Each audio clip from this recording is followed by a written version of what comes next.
The Lost Cryptids Conservatory, where we will shatter your reality to bring you closer to the truth.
All right,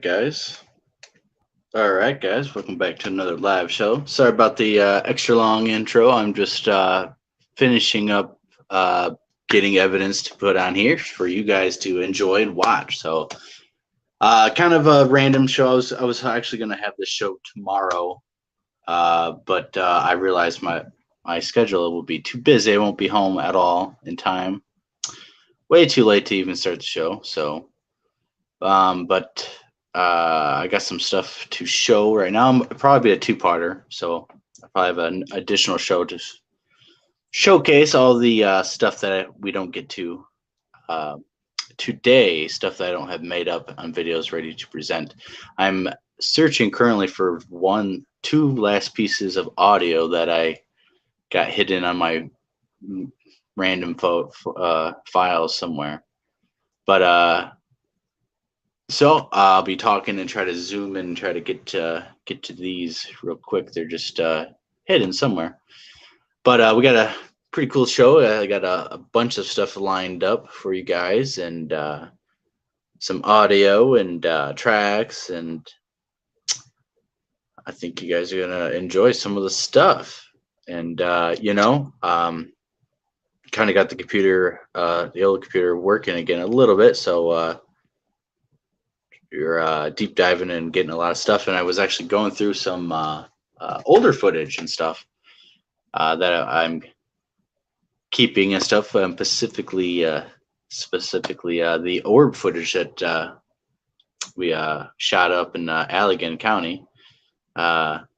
Actually found better footage of it on the other camera that shows a brighter flash for you guys to actually see. But that, you guys are gonna have to wait because it's not, that particular one is not ready yet. I have to, I could actually just render it and stuff and play it at a crappier quality and stuff. You would see the flash and stuff, but the quality is already crappy. It's pixelated style of night vision camera. But I probably would be able to do that real quick. But I'm trying to find this. It's important audio. I'm not even been looking at it all day and stuff. So I got like a few different places and stuff to look. But anyways, hope everyone's doing good and stuff. We have Sandra Piper in the chat, of course. Great person and stuff. And Neon Moon. Hello there. A new name I don't really recognize. But anyways, I will put the link in the chat here in a little, probably later and stuff after we start rolling through some of this stuff. And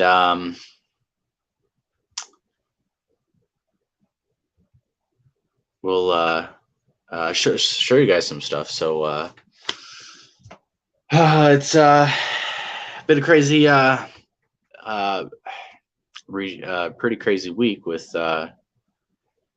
you know, as you guys know, the passing of Carrie Arnold, extremely unexpected.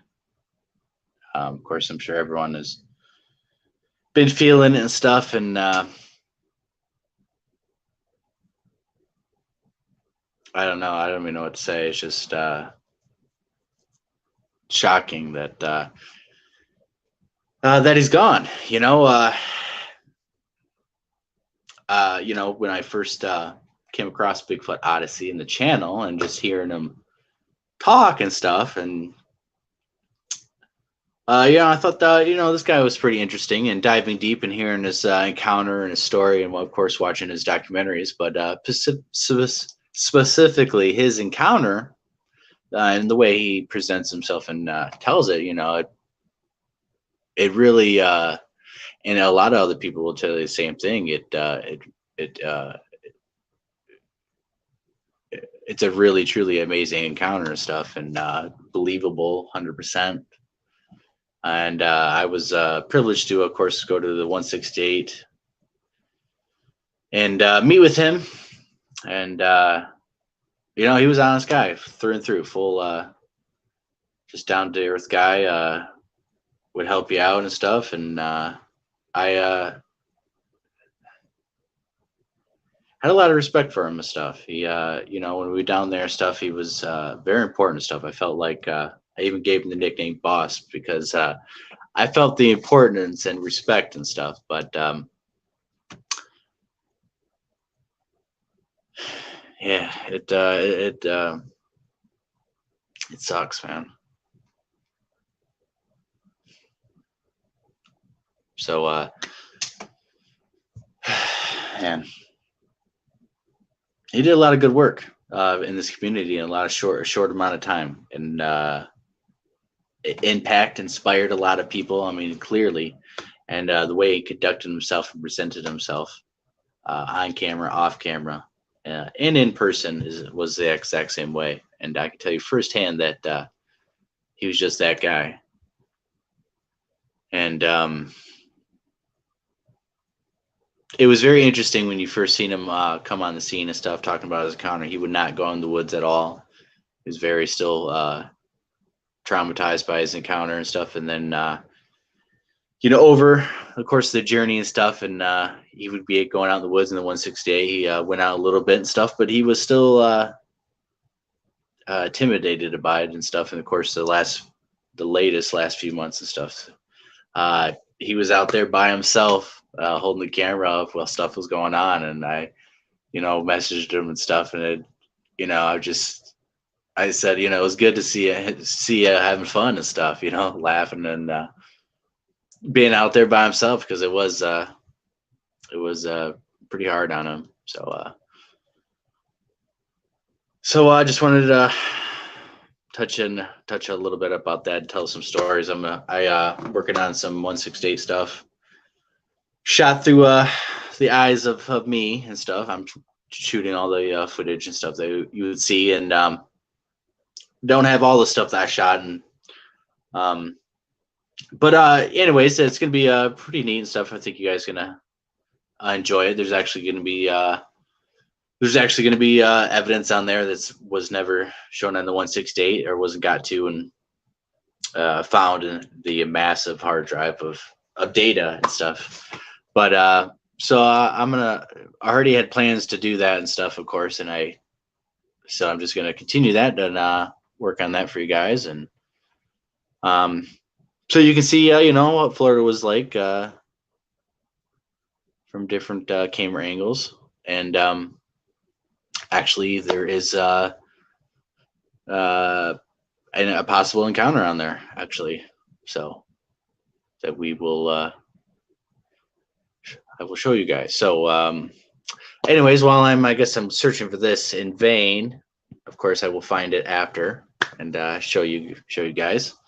I will start playing some evidence for you guys, because that's what you guys are here for, is the evidence that I and other people who have firsthand experienced this evidence and been around it think that it is more likely Sasquatch than any other animal. And we'll go through and kind of explain to you why, maybe give a little summary backstory and stuff. All of this stuff should have been showcased in its own show and stuff, especially after our expedition, our campouts and stuff. If we have really good stories and stuff, usually the live show right after all that, and should be in the title, in the description. We'll go through and have very fresh first-hand accounts where you can see us talking about it. And but that does not have most of those shows don't have the evidence that you'll see here, because it wasn't edited and gone through and everything wasn't looked at. And some of the stuff that we recently have found, and some of the stuff has taken 2 years to gone through some of the audio, rechecked and checked again to find certain things. All right, so we'll play this one, which is me and James first kind of getting on scene. This was me and his basically third time into this area, and we had all sorts of activity that happened. And you can watch the main video clips on the YouTube channel, and it's called Multiple Bigfoot. Escalation is the last one and the most intense. But that video series, once you click on that one, you can go to the first one and stuff. Very early part of the channel, and see the very rough video editing and what we were doing out there and getting responses and calls. And here we have a knock that we got that's kicked it all off, and we moved towards the direction. And well, there's a big pile of mess. They could have flipped around and stuff. Yeah. Well, there's a big pile of mess. They could have flipped around and stuff. Yeah. Well, there's a big pile of mess. They could have flipped around and stuff. Yeah. Okay, so we're gonna have several knocks on here, actually, probably more knocks than any other evidence. So we'll show, and you got to ask yourself, what natural things are making knocking sounds in the forest, especially when we're in there and possibly having interaction on top of that can verify it's not, a woodpecker, which would usually have more rhythm and keep going and stuff, and you can tell it's usually not just a one-off thing. And typically they have a distinct sound. If you're familiar with it, it's the pecking and stuff is very small diameter needle type of edge that's striking it, compared to a wood knock, which is more solid and has more friction points, contact points is what I'm trying to say, than a bird's beak. Very small contact point compared to a wood knock in a tree and stuff. Very large area contact point is going to make a very different sound. And the only way that you're going to distinctively recognize woodpeckers is to get out there and listen to them. And listen to them on knocking on different types of wood, because there's softwoods and there's hardwoods. And if it's wet, if it's dry, different conditions. Even being in the different terrain. If you're, down underneath a hill, if you're in a gully and there's things on top of you and past on top of the hill and down a ways, that sound is going to be muffled and transformed into something that's not as accurate as if you were standing on top of that hill hearing it at level, because of the distortion of the landscape and the way sound works. So a woodpecker could be knocking on top of the hill, and this has happened to me. On the bottom of the hill, it sounds muffled and it sounds a little bit more thuddish than what a woodpecker sounds like. But when you get on top of the hill, it's a woodpecker. There's certain things like that you got to be aware of, and just experiencing stuff in the woods naturally listening to the environment. Are knocks happening? Do knocks happen? Trees pop, trees creak, trees can make popping noises and stuff. But usually, it's not something that's going to follow you around. You can't, it's that would be very random. But it does happen. Usually, it's cracking and breaking. It's not just single pops. So we'll be moving on, and here we have a very distinct, loud knock that a group of us heard of some.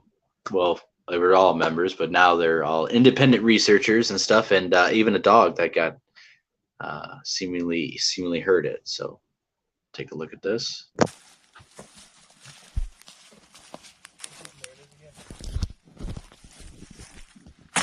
Yeah, something's following us.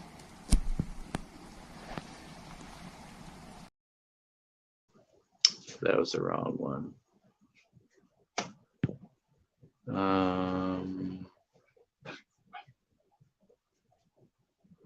Give me 1 second. Here it is. I got a signal out here.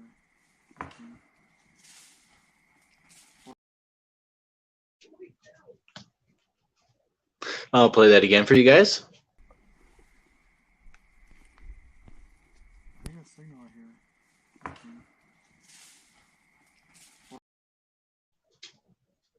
I think I have a better version of that if you guys aren't hearing it too good. Give me 1 second.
All right, sorry about that. The girlfriend got home and stuff. Of course, wanted to greet her and help her out for a second. So, anyways, we'll play some different stuff, and we have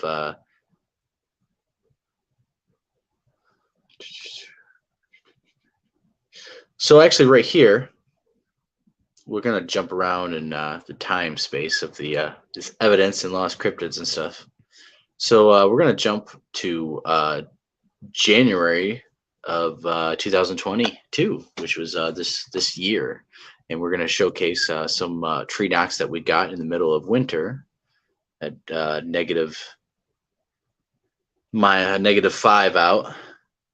We were tent camping and stuff, and it was awesome. It was fun. We were freezing, but we survived and stuff, and we, of course, were pretty safe about it. I had a car in case we had to, get heated up, which we did not use as much as I think most people would. We definitely were pretty adamant of pushing ourselves. So I thought I do have the other ones hooked up here at the bottom. So I'm just looking real quick at here. Okay.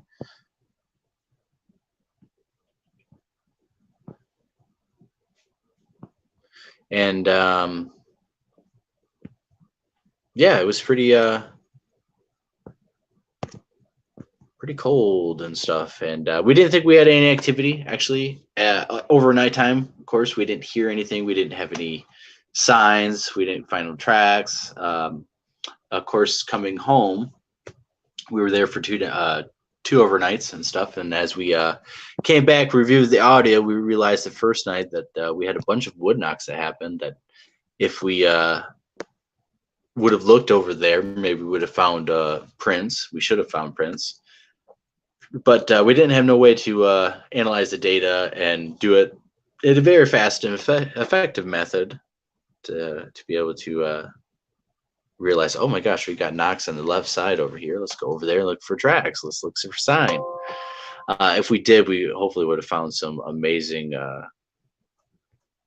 tracks that would have been amazing in snow that we would have tried to cast and hopefully took pictures. And there's a few people we could have called who specialize in winter deep snow tracks like that, which they certainly would have been. Okay, so so here we have a one single knock. I thought I had the other section of knocks. I think I do. But anyways, you can find this on the YouTube with it should be January 2022 Expedition Winter Knocks or something like that. So here we have one that was recorded, or actually these are three that was recorded. I have an audio recorder in my camp and I'm sleeping, so obviously you will hear me sleeping, and you will hear these three knocks off in the distance.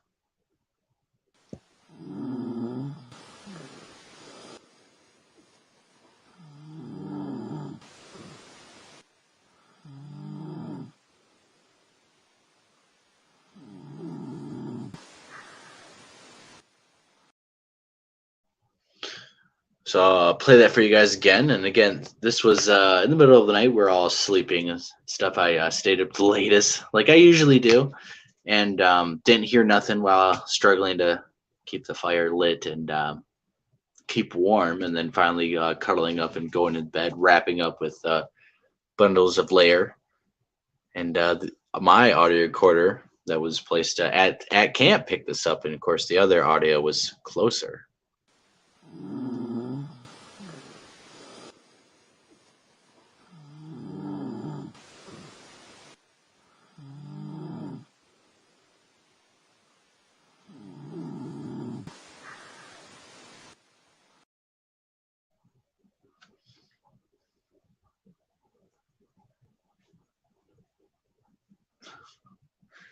Yeah, it's pretty fun. It was intense actually. There was times, yeah, if you didn't if you got exposed and stuff, I'd take the gloves out, had to do something, and you get cold really fast. If you didn't get warmed up, you could get frostbitten pretty good. The starting effects of it, at least, and but we had a safety parameter. We actually did have a car that was able to get actually all the way out there, surprisingly, and we had it there for warmth if we actually needed it, which we did not. I think we got in it in the mornings, and about 10 minutes I was, and got out, and the rest of the time to keep warm was our little fire, and then walking around. So besides that and stuff, we will jump around, and we'll actually go to the 168 for some evidence. And this was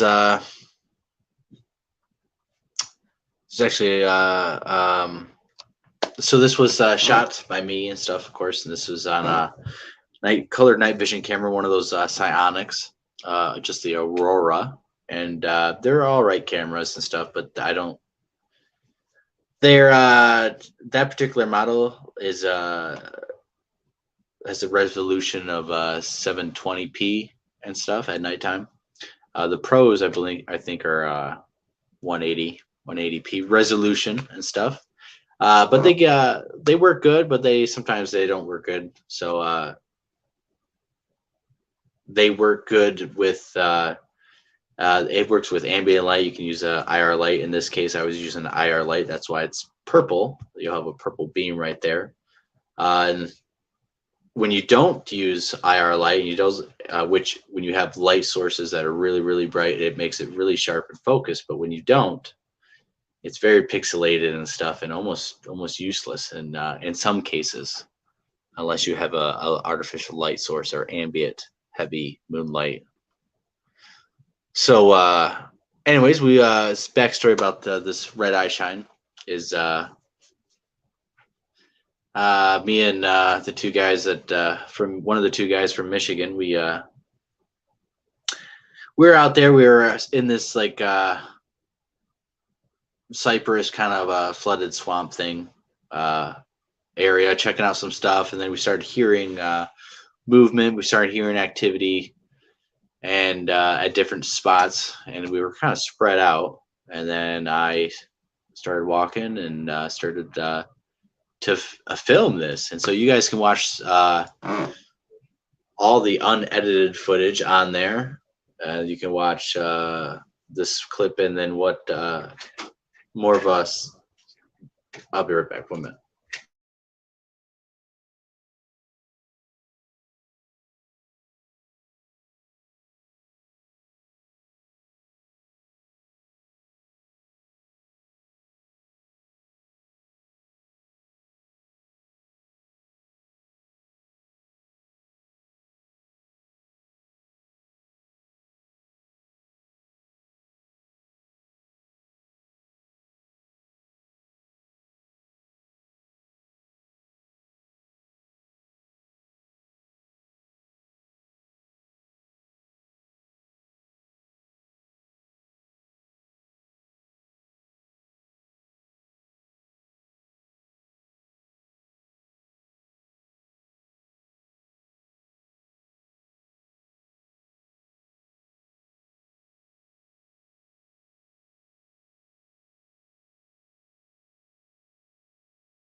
All right.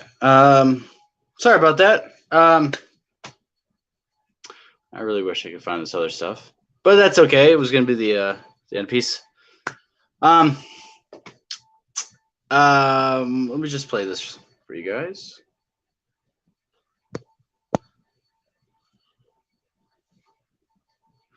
So I'm filming it and stuff, and then I come across it. Kind of, if you hear the audio and stuff, I'll play the. Actually, I'll play that first.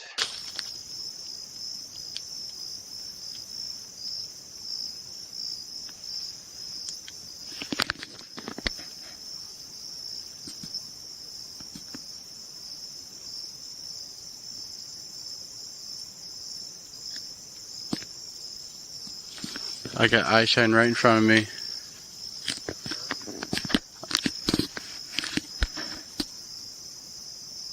I said, there's eye shine right here, left of me. Directly left. One eyeball. Can you see what it is? No? Can you see what it is? I think it sees the IR light.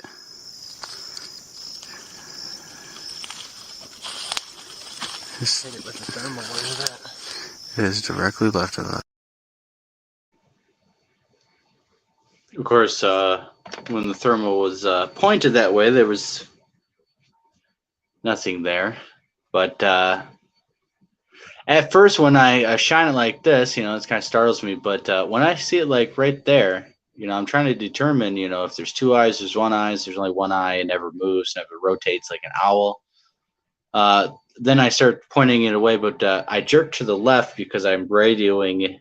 I have a radio and I radio in, so I jerk to the left, and then I adjust it and I keep going back and forth, and I say I think it sees the IR light because to me it appeared to every time I would beam it is when it would kind of move a little bit to get out of the way, and it was 7-8 foot up in the air. This was along with, we were hearing stuff paralleling us. We did have other stuff that was going on. There was a lot of activity. Couple 100 yards, 500 yards, 500 yards, I would say, yeah. Where, people got sick. We actually... people seeing eye shine, we were hearing stuff actually at that time too, in which that was showcased in the 168. So this area was actually very close by, and I filmed that.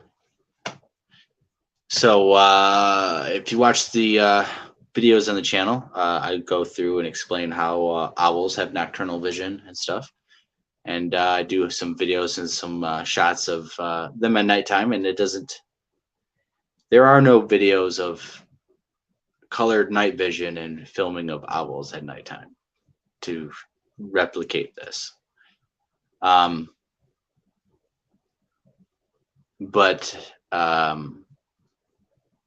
nocturnal apes and stuff, some South American variants, and the ones that we have examples of, they evolve nocturnally, their nocturnal vision the same way that owls have their nocturnal vision, in the way that it's all set up and stuff. And I go through and explain it a lot more than that.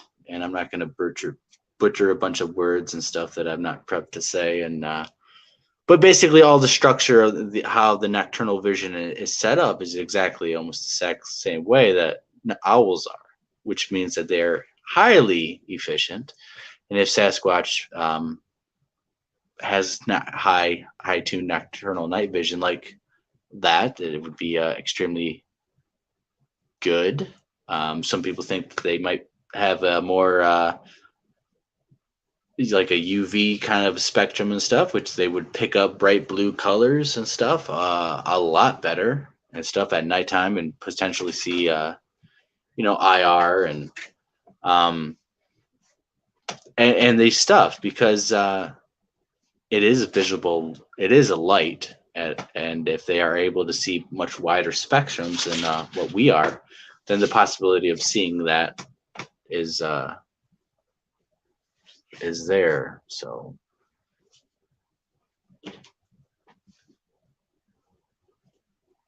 all right, so we're gonna jump around. We're gonna do some more. We're gonna do some vocals right now. So this was during the daytime. We actually got this with me and the caller kid and Gabe from Southeast Michigan Bigfoot organization, and we were out there and heard some rock clacks before this, and heard this. Then we separated, and they went together, and they heard more stuff, and I went somewhere else and did not hear anything. But then we met back to a group, and we they were hearing activity and stuff. So so this is what we got, and I'd like to know if anyone has similar audio that could conclusively say, "Oh, well, this is just an animal" or whatever, you know. Or if we can't keep finding.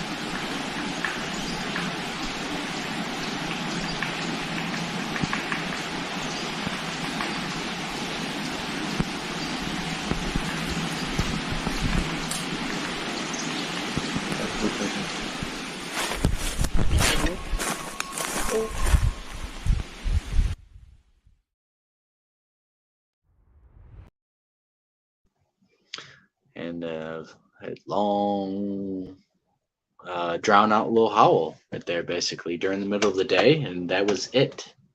So I'll play that again.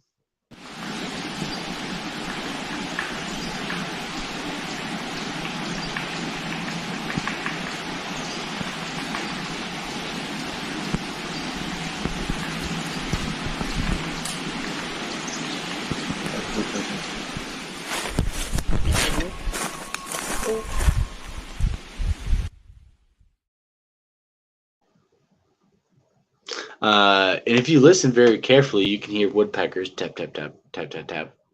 But so that call goes, ooh, and then it drops to another octave or tone or however it is, which is interesting on top of the rock clacks, perceived rock clacks that we heard, and then what they split up and heard again.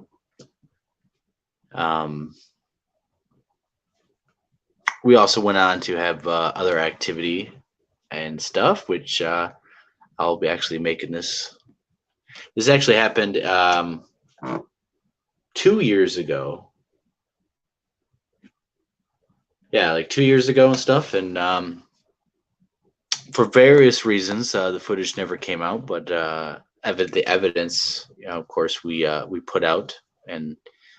But I'm going to be actually putting some things together and showcasing kind of that trip and the other independent researchers that were there, who actually were part of the group at the time, but the stories and stuff. So anyways, we're going to showcase some really interesting howls and stuff. And the first one, could possibly be coyote and stuff. It is, I believe so. If it goes, yeah. The first one, could be coyote, but it sounds a little weird. Again, if anyone has additional audio that could match this or match any of the audio of calls that we have, it would be greatly appreciated. So we can conclusively conclude that it's, one or the other, or it's a fox, or it's, coyote, or any normal animal out there, of course. The second call, if you listen very, very carefully to what is going on, it does not sound like any canine that I recognize and stuff. And of course, the last one, the researchers there all thought were people. So this was on the western side of Michigan in a pretty unique spot, very high strangeness area. But we'll take a look at this. Take a listen to this. Here are some odd noises I was capturing while on an expedition in western. Oh, that is not. That is that's actually the YouTube video. So let me. I think I have the other version up here. If not, it'll be a quick little load up because I have that file ready to go. But I'll play some other stuff then. Getting that one all hyped up, and I can't even. All right, I'm gonna play right here. This and these are I think 2 more wood knocks.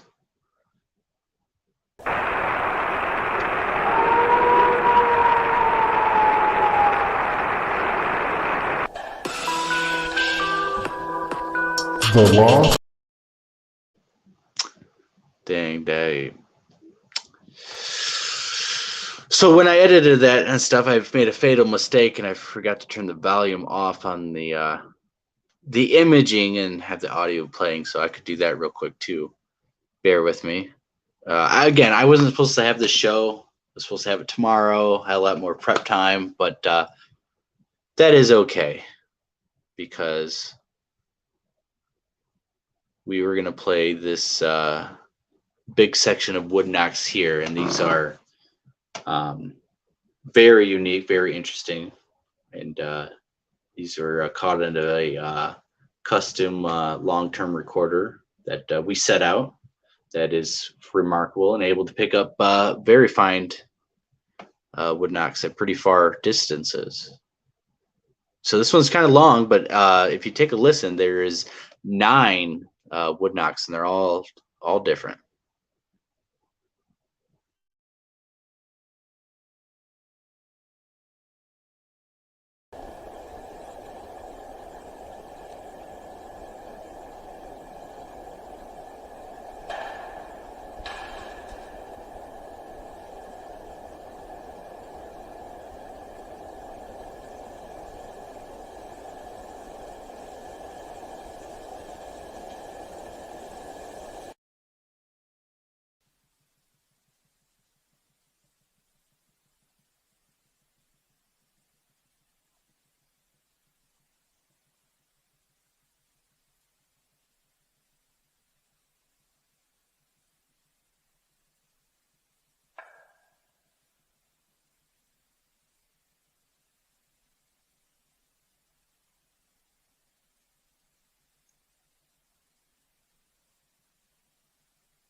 All right, so those were the knocks for January 2022, in the -5 overnight, and those were recorded on the main recorder, while the one where I was sleeping are caught at tent. And so in the one where I'm sleeping, you have two knocks that are close together, which we think is number 3 and number 4 knock. And then there seems to be a responding knock that my audio recorder closer to camp picked up, but yet the really good one that was away from us did not pick up. It could be a responding call.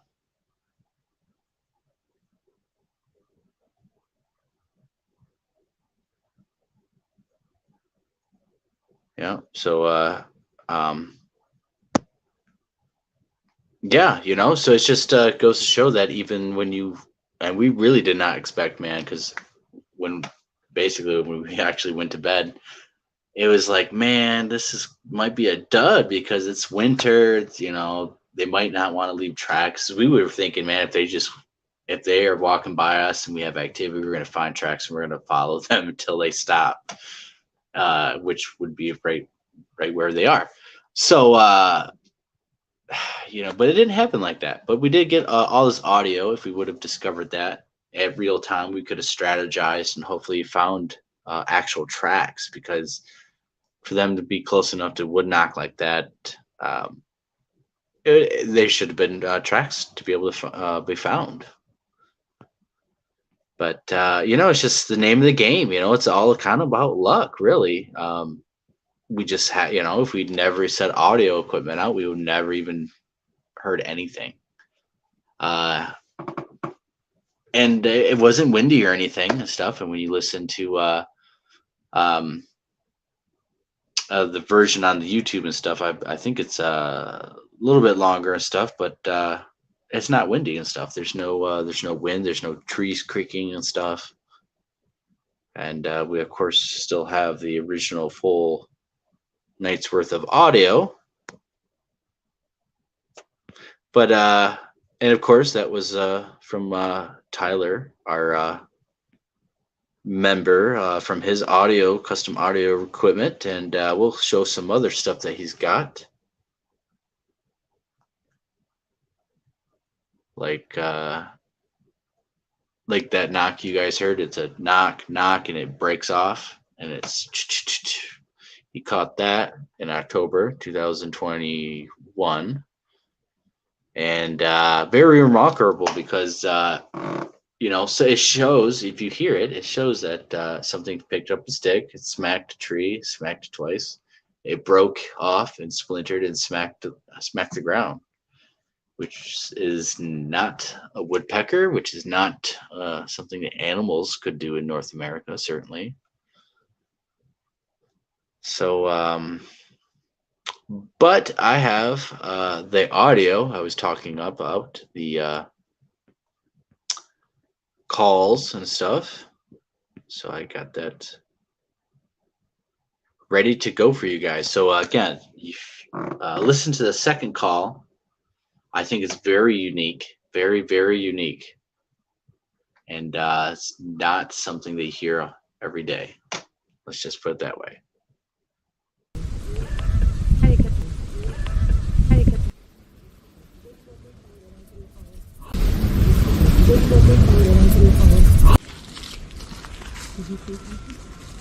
What's that? Did you see something? What's that? I got a signal out here.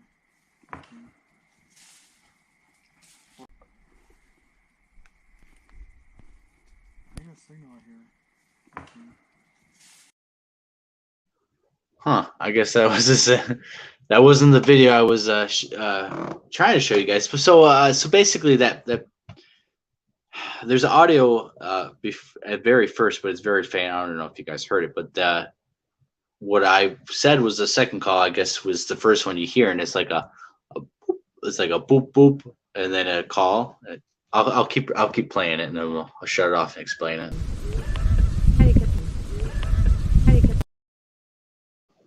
That right there sounds like we thought was a coyote.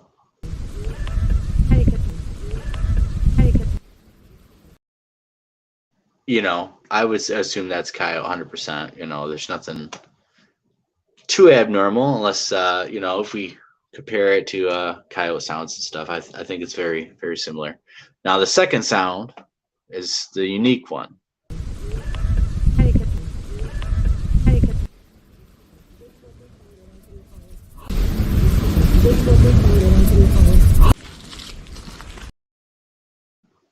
That boop boop boop whoop, that's pretty unique. So we'll try to play that again. Try to listen to that very carefully, guys.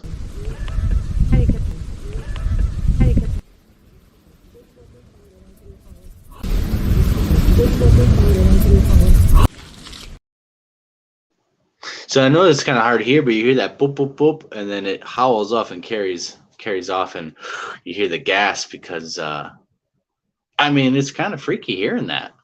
And that boop boop boop is not canine. I would love to hear audio, please. I want to, because I want to know the truth of what animal is making the sound.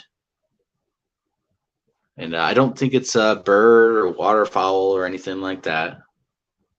Although birds can make a wide range of audio calls and stuff.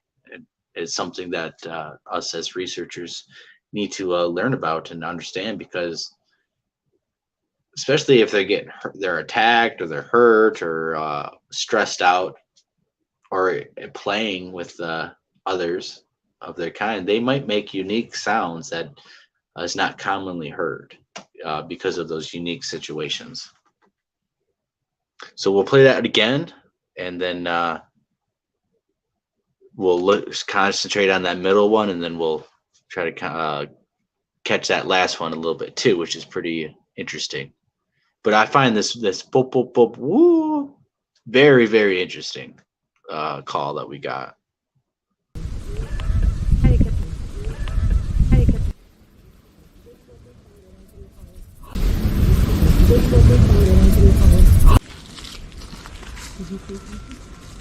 What's that? What's that? So it goes, oh, wow. And, you know, that could potentially be a coyote, could potentially be something else, because I've heard and need to do some more research that coyotes can't do that. They can't like jump, go, oh, oh, and stuff like that. It's not something they do, and that's not something that I really recognize as being coyote too. I've heard lots of yipping and next show and stuff. Actually, I have we have a bunch of audio of coyotes that we could play of calls and yipping and group calls and stuff, and that don't sound like that, and especially that boop boop boop woo, that, I mean, I don't know what else.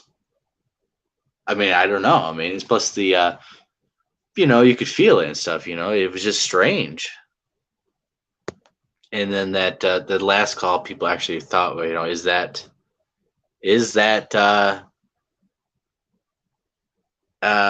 people and stuff. Hey, strange land. Yeah, definitely. It's not normal in my book and stuff. So you know, I'm reaching out if anyone has audio to match any of this stuff that could, and it, you know, knows what it is. Love to hear it. Love to talk about it. Very interesting audio. So, and we, unfortunately for that, I have a daytime footage and stuff that was going to be coming out of kind of that area, but the nighttime footage, unfortunately, was corrupted and lost on my side. And James had a GoPro that was shooting in like hyperlapse speed, right? So it's like super fast forward speed. So I slowed it down and stuff, if made a copy, but it's not. There's no audio and stuff because it was shot in hyperspeed. I could slow it down and show you guys, I guess, a little bit of what he was filming and stuff. Just, you know, us in the woods, I guess. But there's no audio and stuff. So unfortunately, that expedition was kind of lost. But there's pieces of evidence that we have got and found and have shown. There's a hand by a tree. It could be natural and stuff. Unfortunately, we can't go back out there and look at that spot because of the randomness of the picture that was taken, and you know, there was no distinctive feature. No, I don't think it's on here anymore. That's okay though. But anyways, we're hearing audio and calls and going out there, and there was an orb. There was actually it's like that picture video, still shot thing, whatever. It was an orb flying up next to me. There was a few other things, but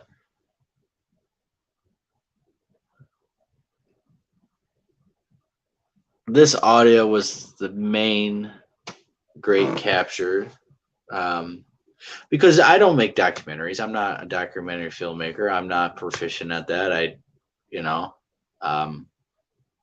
I kind of rough edit, rough cut stuff that we do, showcasing what we're actually doing in the woods, because my priority is not making a documentary and a story to tell you guys. It's going out there trying to find evidence and trying to have encounters and interaction. And then if I could film that, as crappy as it may be, throw it together, and you know, I just like the rough raw evidence to show you guys, the rough raw encounter. This is what happened. You know, there's no editing, there's no creepy music in there to get you all psyched up. There's no, you know, cutting here to, you know, jumping here or playing fake audio on top of stuff or anything like that. It's just, this is how it's happened. This is to the best of the abilities. Sometimes, you know, I shut the camera off in between things to save storage.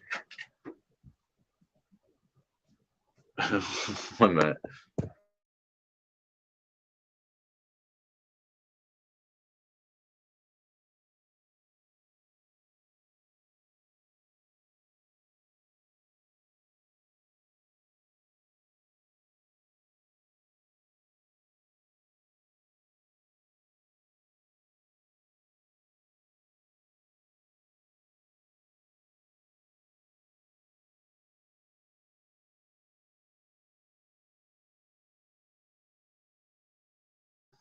All right.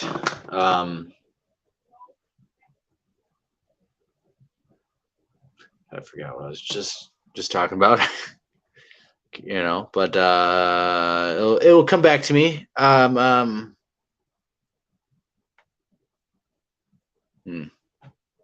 a bummer. It was right there. That's okay.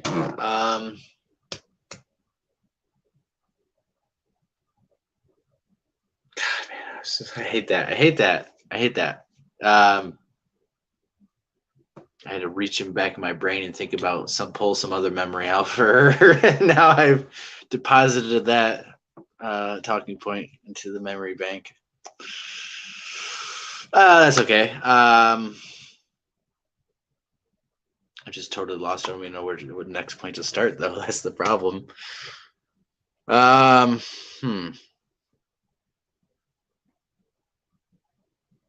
Oh yeah. I was talking about sometimes I to save storage space on these. You know, if I'm out there for a couple days, you know, I can't shoot all the time. I don't have enough memory cards and storage space to be able to do that. And plus, you know, battery life consumes a lot, which that's not a problem because I have backup battery banks, backup power, which I can run hours and hours and hours, actually nonstop a couple days. So that's not the problem. But usually running SD cards and stuff can be an issue. But when everything's wiped clean and stuff, I have about 16 to 20 hours worth on one camera, and another 9 hours on the nighttime vision camera. And so yeah, so that, you know, it's not really too much of an issue now, but it can be and stuff. And sometimes, you know, you know, for various reasons, don't need the camera on all the time and stuff. Don't have it on all the time. So sometimes, you know, that's why you will see sometimes during our encounters, the camera will shut off and it'll start right back up on. Because there's also times where on huge sections of video on the GoPro, it will be corrupted or get wiped off or something will happen. And it's like, it doesn't seem to happen if I shoot shorter clips and stuff. Usually about 20 minutes is like the limit, and then I'll shut it off and then try to do something else. But sometimes if a counter happens or just happened, I like to shut it off and start a new video as quickly as possible because it's easier to go back to edit and know exactly where that encounter is taking place. And also, again, with the corruption of the file and stuff like that. Usually all the corruptions of the files are presumably nothing of value, but you never know because you can't watch it. So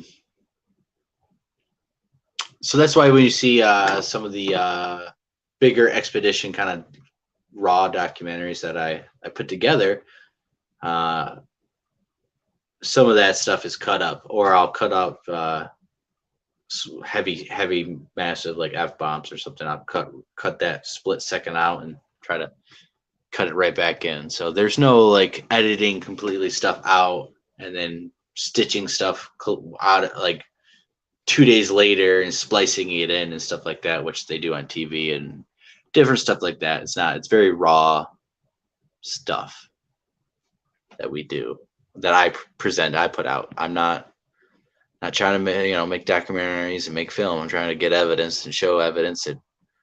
That's it. Get interactions, get encounters on film. That's it. I don't care about, I probably will get better at it because I am doing that at the bigger stuff and doing the voiceovers and all that. But in terms of shooting a documentary just to tell the story, just to go out there and I'm going to tell a Bigfoot narrative story, or, I could go on here, like all, some of these shows and turn these talking points and some of the stuff onto a documentary and just go out to film scenes and stuff just for that. It's not what I do. I will go out and get evidence and stuff and then present it to you guys, present that into basically, oh, this is what happened. This is kind of what we did. This is kind of some thoughts on some stuff. Maybe this is the general area. Not nothing professional. So that's why it's kind of like that. But the main things on those big documentary things are, there are encounters and stuff that does happen. There are audio, video evidence. So here's some video evidence of some eye shine up at the UP of Michigan on a Lost Cryptids expedition, which we had researchers from across the U.S., like Robert Kreider from New Mexico, the Sea Squatchers from Minnesota. We also had Adam Davies and Gwendolyn from Ohio and stuff, and some other Michigan researchers who were on the team or not, because various reasons. So we've gone through before, but anyways, we'll show this eye shine at camp. Mouse, like no, I'm not joking. It could be a rodent, smaller creature. maybe, but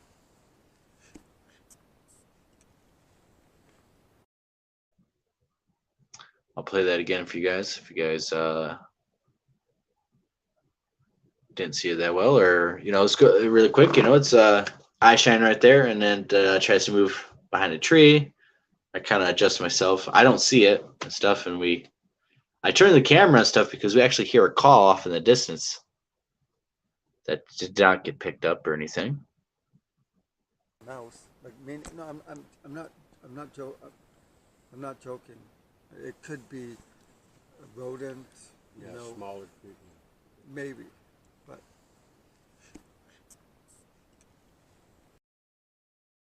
That was shot on a China camera. And that's why you see the data on the bottom is completely wrong and stuff. That's just an error that is not fixable, I guess, on the China camera. But it does the job when need be. Obviously, built-in IR. And so that was something that we caught a few times. This one eye shine around camp and around second camp in the middle of the woods, miles and miles off the main roads, where multiple people heard wood knocks, heard activity. Multiple people had stuff that they seen at different spots. Of course, me and Jason had our encounter, which you guys could watch, the full, raw, unedited 4K encounter that we had. So there was a lot of stuff. Happened, but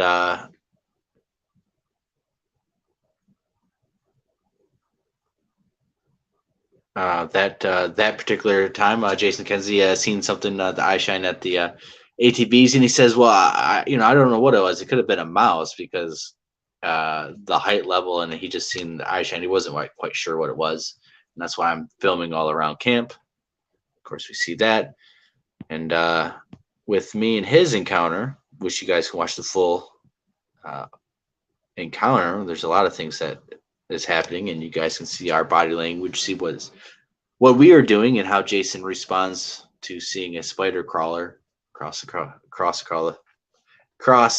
trail. And of course, you can see his whole face just reboots as he can't believe it, what he's seeing. So we'll play. Where is he? We'll play some eye shine clips from that. Of course, we've shown this recently, but it's very good because it shows this one eyeball again of eye shine that does actually follow us. It is in the very exact spot where we seen them, except for it's off the trail because they moved off. So we had walked up to where they were standing. Of course, I've told this account in this story many times. So you guys can watch the full version in 4K. Just watch it and you'll understand. I'm gonna play this 3-minute clip where you guys can hear the audio and stuff and see Jason, and then we'll go through and look at this eye shine. Fine, he's right here. oh, Just relax. no, I'm just looking. Oh.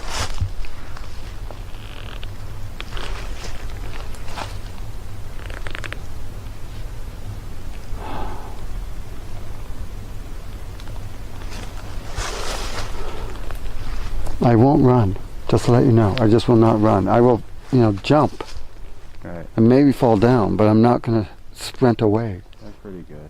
right? Okay. Just to let you know, I'm not going to run and leave you, or I just won't run, because we're safer in together than to fucking run off. I might jump and fall back or whatever, but I think we're pretty good. They show themselves. but you saw the eyes, right? Continue going. Come follow us back to camp. We're more Anishinaabe are. How do you know how to talk like that? I'm trying to study Native American. A lot of Native tribes are putting their languages online to save them from being extinct. Oh, You know what? I was checking this out. We were checking this out, looking at this, yeah. and it was right there watching us. They might have just done it. I wouldn't be surprised. I wish I had a more powerful light.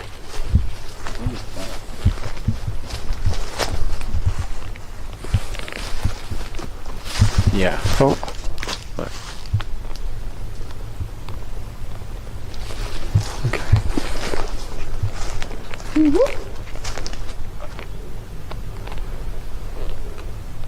Oh,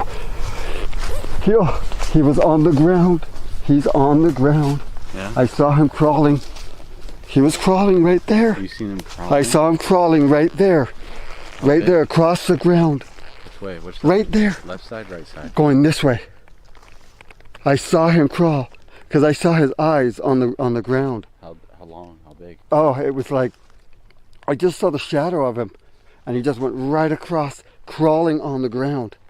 Huge? Yeah, it was huge. Like I could just see the eyes were like that. Like, well, if it was a bear or anything else, we'd hear.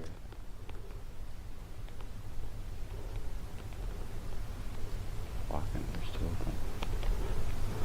yeah. On both sides of us now. I saw the shadow, and as he went right across on the ground. Sabe. Thank you.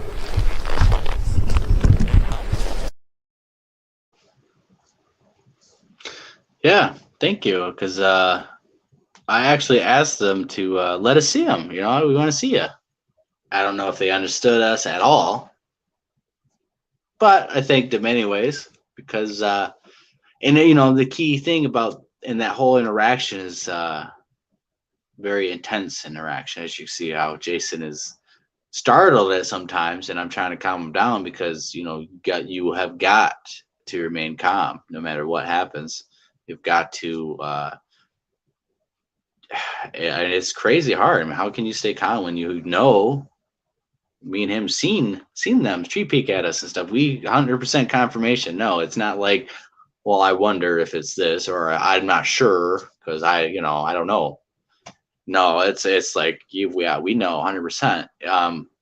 You know, how can you stay composed and stuff is practice, is training and stuff. You know, being physically, mentally, and even spiritually balanced and stuff is probably going to help you out there in these situations, man. Because it is intense and stuff, and it's exciting. You have a lot of emotions going on, and you're fighting very primal parts of your brain of, you know, fight or flight or frozen. You know, stay there, and you know. But we have to.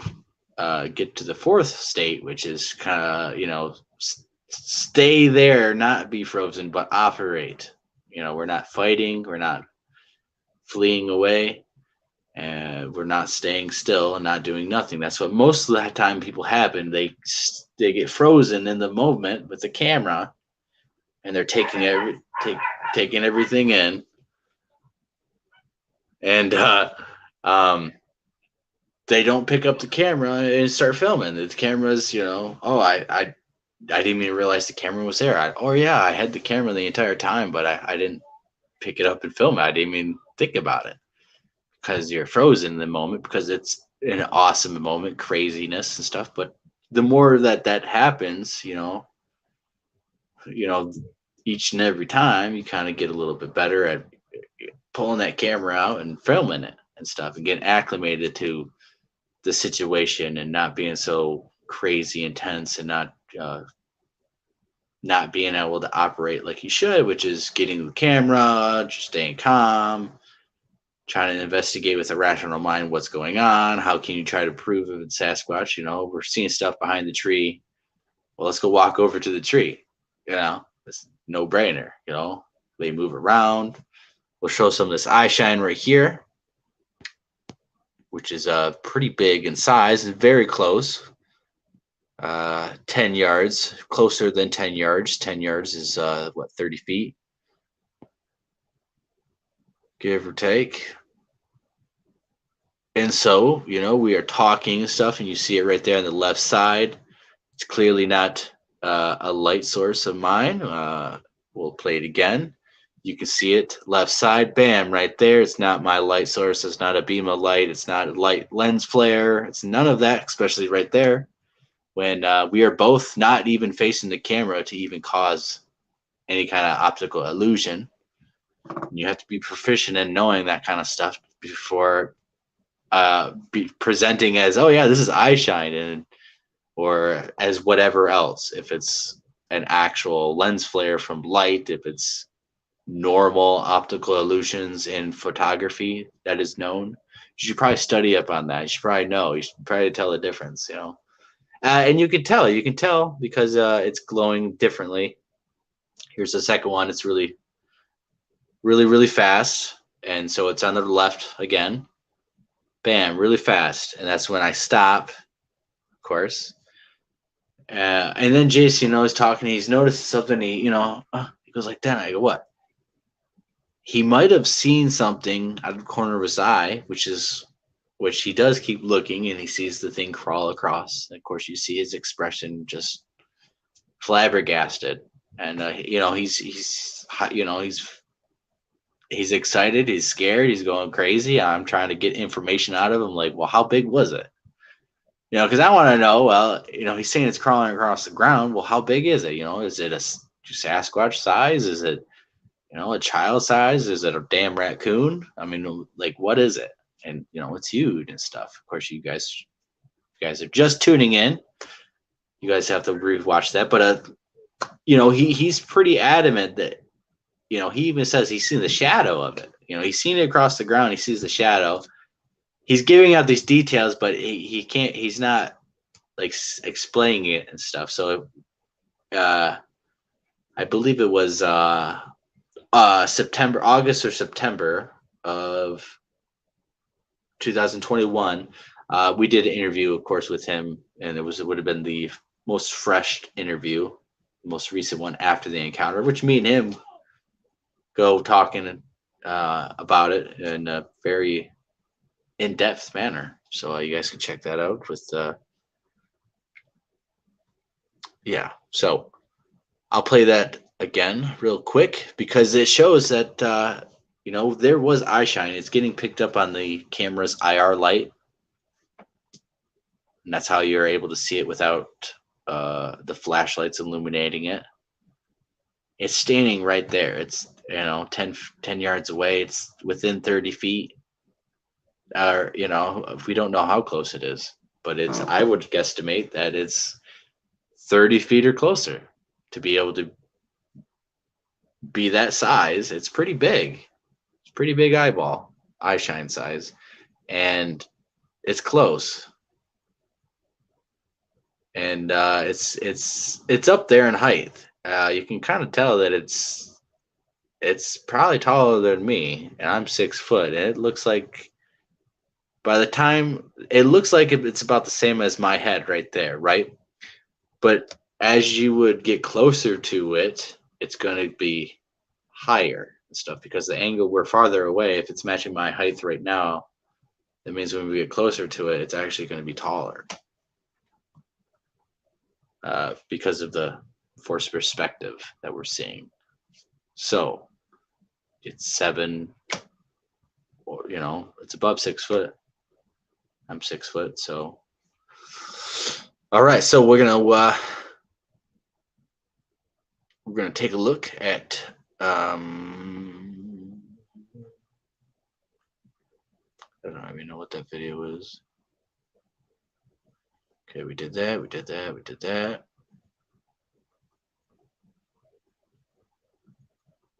Wow, that is a girlfriend paranormal evidence. We'll showcase this real quick. This is which one is it? All right, so this is the Independence Day Bigfoot footage, and the only reason I'm showing that is because of this right here. If this is a costume, how is a costume forming lips and kissing a little baby? For you guys who are familiar with this, the clip and stuff, it looks pretty, could be like a person in a costume or whatever. But this right here shows us something else, and this shows us something that a costume can't do. Which is an open mouth and then a uniformed kiss, roundness of the lips, the puckering of it. You can clearly see. Open mouth kiss. It kisses and it hugs the baby. That is not a costume. And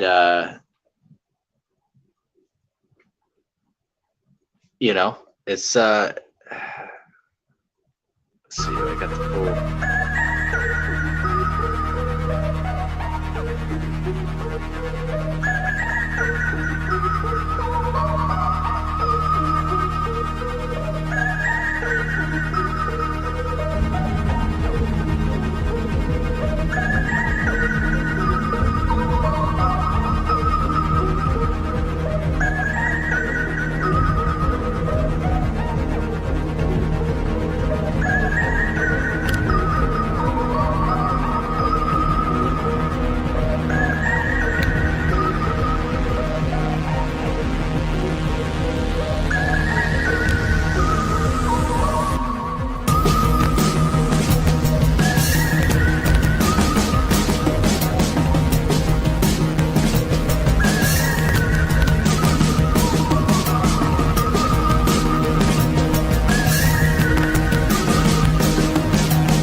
As you guys can see, you know, without the enhancement stuff, that's just zoomed in and stuff. So there's a little bit of a color enhancement, but when you zoom in on the regular footage and stuff, you can't see the detail and stuff, right?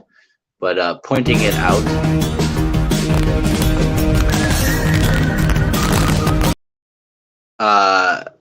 So this section right here is going to have mouth movement. So you're going to look for the mouth movement and stuff. Before the kissing and stuff. This one's a little harder to see. But the reason I show this is because this is actually my own breakdown enhancement. This is all my stuff that I did. Other than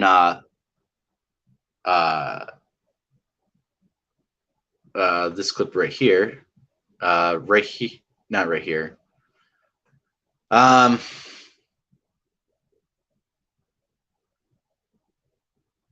Thinker Thunker has that kissing clip and stuff, but it's a little bit in color and stuff, and you can't really see as good as detail as the black and white version where you see the mouth popping and stuff. But other than that, I have never seen another footage that's does the work that showcases this mouth popping that I'm about to show you. It is hard to see, but that kissing is not hard to see. You can see that the mouth is open and then it kisses as it hugs. So I'm not a scientist, right? I'm not trained in that arena, but you know, I got common sense. I'm kind of a no nonsense kind of guy. When I look at things, I kind of look at them in a practical manner, and I know that costume masks don't do that. You know, they're not able to kiss like that. They're not able to open its mouth and then form a kiss. You know, it'd be one thing if it's just open its mouth. Okay, yeah, you could get something that does that. But open its mouth and then round lips to a kiss is not something that's would be cheap enough to make a boring hoax video. And I've never even seen the stuff that be able to do that yet. So right here, we'll play this clip with the music and stuff. Look for this mouth opening and shutting real fast. And then, of course, you'll see,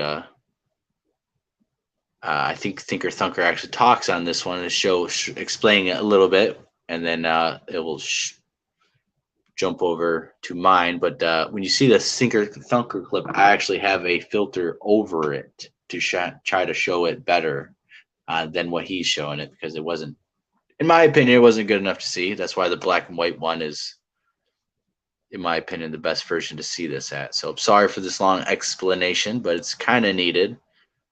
And I don't have the full unedited version to just show you guys before, but it's okay. You can find this on the channel.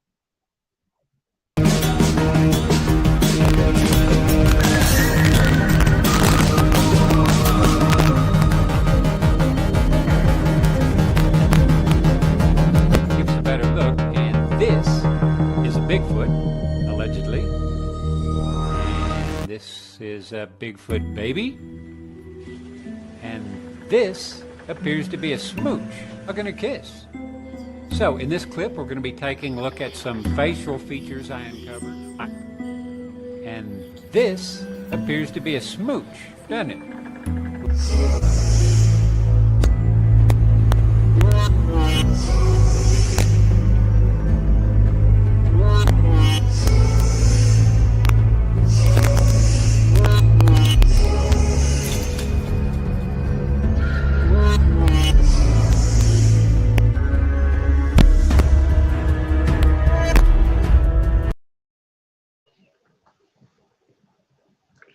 So, show this one more time. So there was a little bit of mouth popping right there. It is kind of hard to see, but it is there. This right there, of course, is an open mouth to a kiss. I mean, what else is there? Even Thinker Thunker, showing it, and his version is not. I don't think you can clearly see it as good as black and white, but it is there, and it is actually happening. Stuff, of course, that's his version and stuff. You can kind of see it there, right? When I seen it, I was like, okay, so because I had a crappier version than that, and I could tell that something's going on with the face. But when I seen his, because I was looking, okay, well, what has other people done to show enhancement on this video? I seen his, I was like, okay, so there definitely is kissing going on, but I was like, well, let's try to enhance it even better and actually show it. And I think I did that successfully. And so that's why I show this as evidence, because I put the work into it. It's not something that I took a couple hours to do all that video editing on that whole video to try to pick up everything. And there was probably more work I could have done on the very first, when it comes into frame. There's a whole section of it coming into frame and stuff. It's very interesting. A lot of people off the bat think it's a costume and stuff. And I thought that at first. I thought, this is going to be one of those. It's like, yeah, this is just inconclusive or probably a fake. But the more I dived into the baby and that thing and the kissing, I was like, oh my God, I believe this is legit. I mean, what else is making that kissing motion with the mouth, A costume, how much money do you have to spend to get a mask that would be able to open its mouth, shut it, and then make a kiss as good and as functional as that?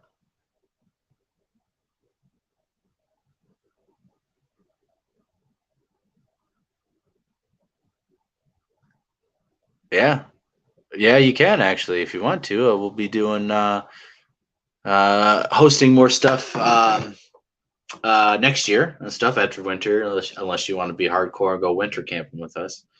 But it's a lot easier and a lot more fun during spring and summer and stuff. So next year, yes, we're gonna, I think, have invites for researchers and non-researchers, skeptical people to come along and stuff. We want to make sure it's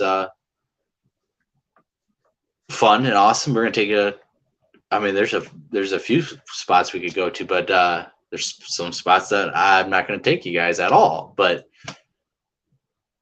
I want to say that, yeah, we have a great chance of getting some activity and you guys to experience it too, because most often than not, when we get, and you can see it from the evidence that we keep getting and all stuff that we haven't got to, but if you follow our work, if you've heard some of the stuff that we've shown on here, we do get stuff that happens,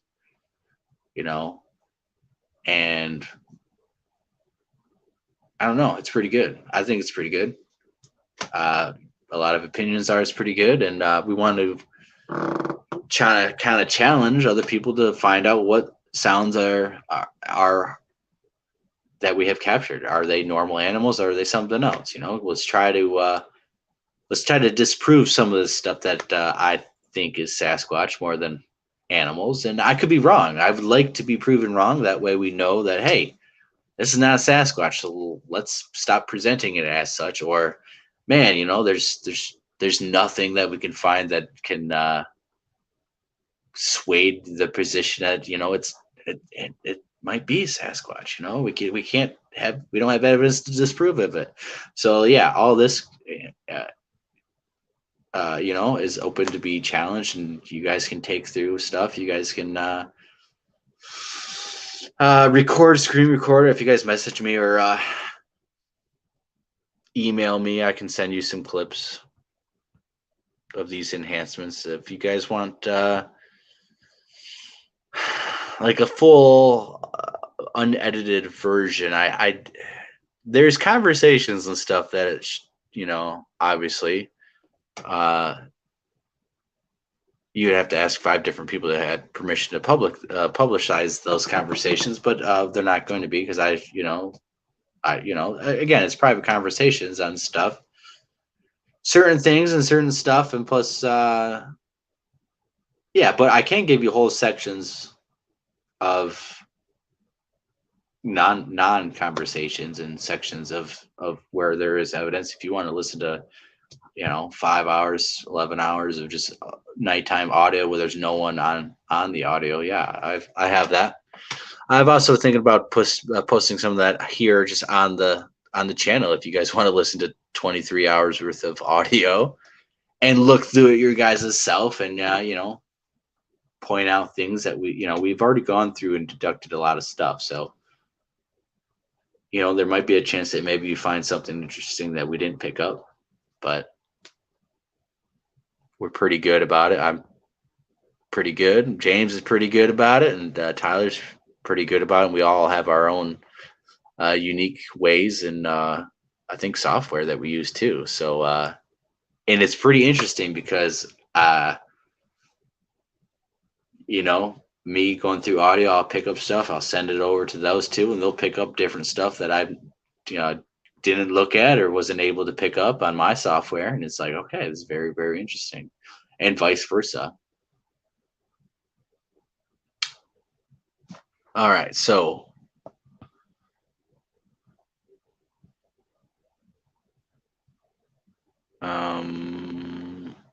so yeah, that's why I looked. So that's why I did the breakdown. We did some other breakdowns and stuff.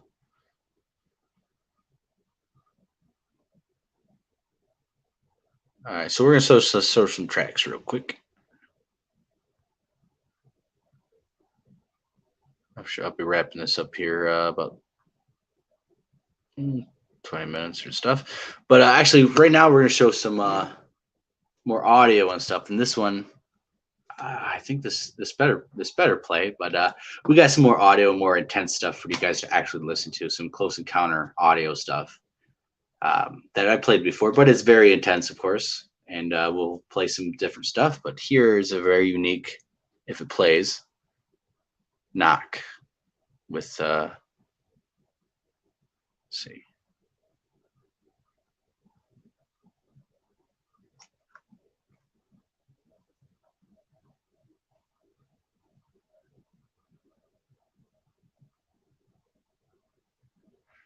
Okay, so that's the one that doesn't play, which is okay. All right, so these videos are of us, and this is from the expedition to Allegan County, Western Michigan.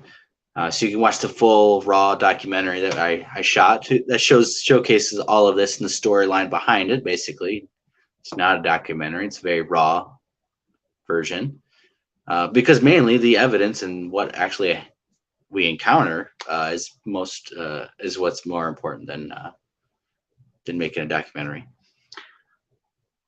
So we have a situation where we start hearing stuff being paralleled. We actually start chasing it and stuff. And this was after the Florida expedition, because in that Florida clip with the red eye shine, I don't go after it. It kind of I didn't go after it. You know, I wasn't in the fight mode to chase after it at that time.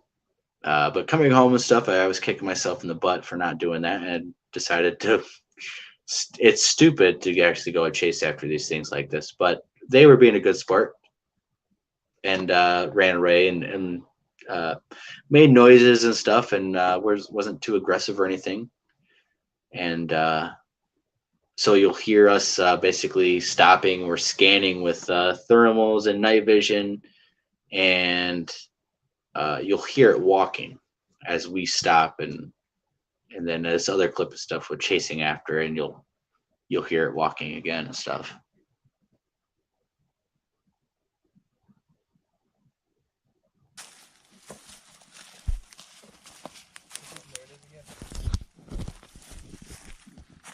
Yeah, something's following us.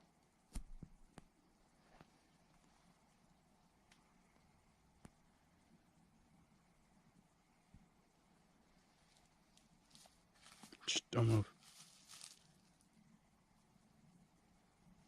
I can't see nothing on that. It's over there. I know, I hear it. I'm just trying to film you guys. I'm not trying to blind you guys.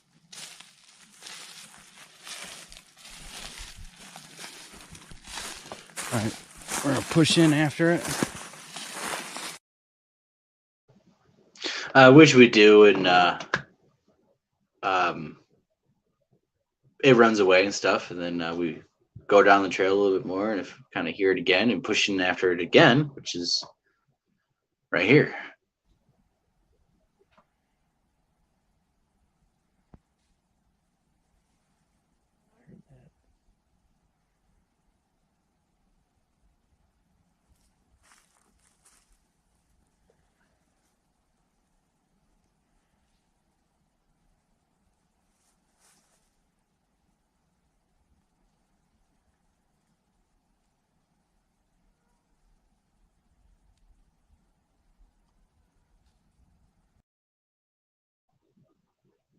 I don't know if you guys can hear that. I couldn't hear that, but that doesn't mean that you guys did not.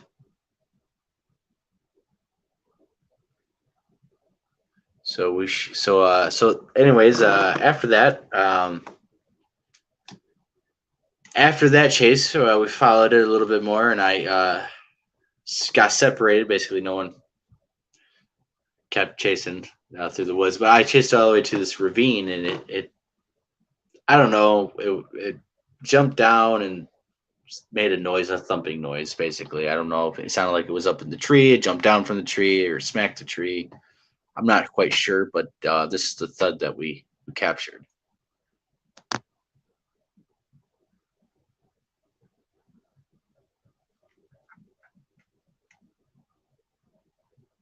So hopefully you guys heard that, but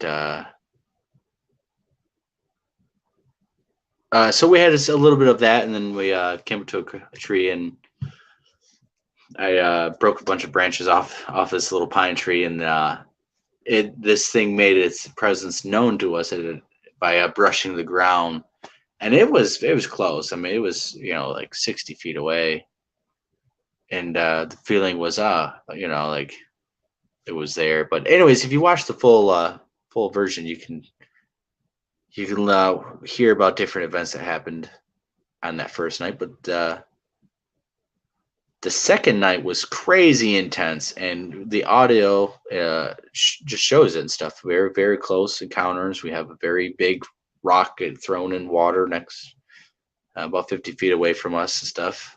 Basically showing us, it could be you guys, and which we would be deader than dead. All right, so we'll play this, and there's a lot of things going on in this, and you guys should be able to tell without any help, and we'll go through it. What was that? I don't know, did you hear that hiss?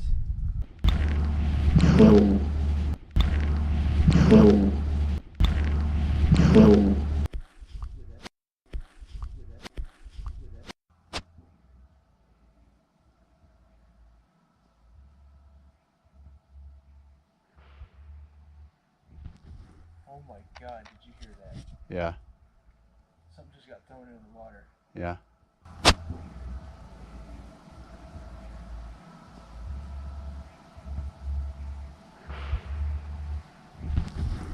my God, did you hear that?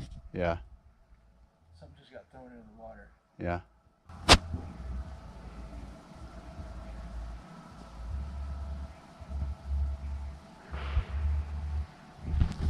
Oh my God, did you hear that?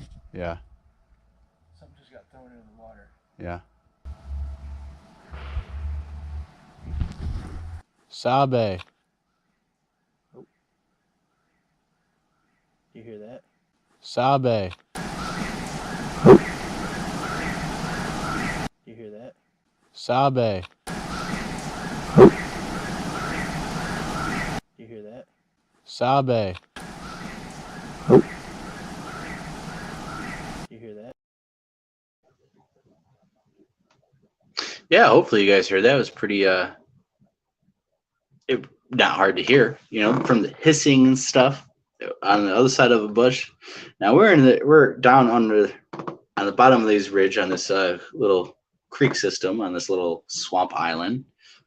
At a very bad position, but you know, we're hearing that hissing noise. We heard a little pop sound. We heard a little grunt things, and of course that huge just splash of a rock being thrown, and it sounded like it just landed. I mean, it fell straight down, so like it, but got thrown up in the air and then fell down, and massive force. You know, it would have just, if that would have landed on a person, you're a pancake now, basically, with syrup all over yourself, and that's the reality of it. This is why it's not all fun and games, because, you know, yeah, you can go out there and take your kids and, you know, have fun and have Bigfoot activity, and it's a great time and stuff, but the reality of it, if these things wanted to pick up a rock, I got my charger going and have this going at the same time.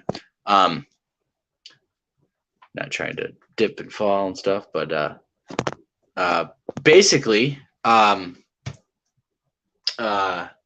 if they pick up a rock at nighttime and they chuck it at you, you're not going to hear it. You know, unless it's smacking through a bunch of debris and brush, you're not going to see it.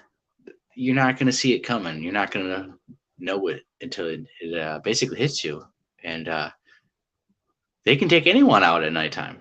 Anyone out with Bigfoot researching at nighttime, whether you have flashlights, you have guns and weapons, it doesn't matter. All they have to do is get close enough to pick up a rock and throw it at you within range. And it doesn't have to be a big rock.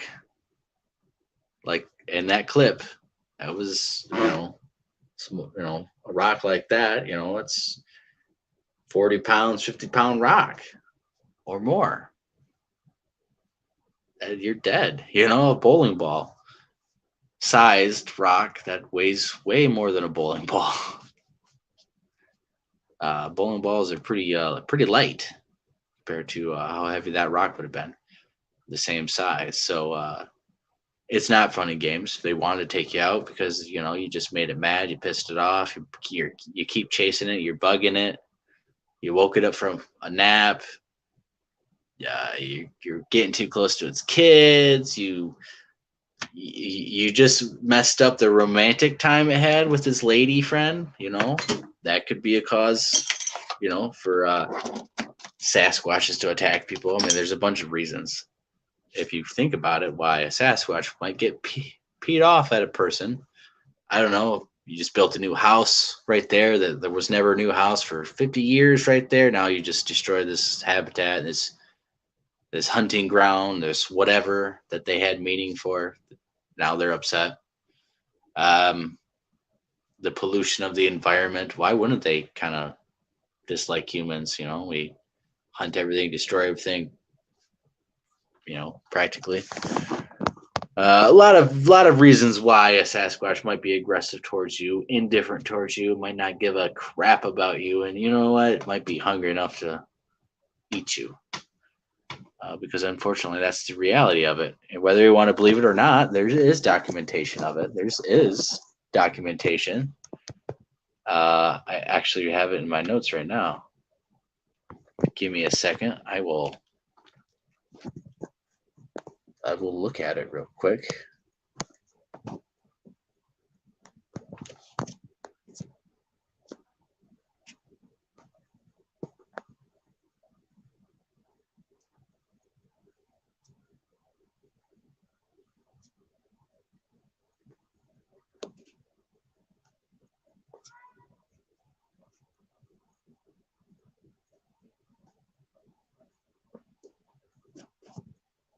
All right. So I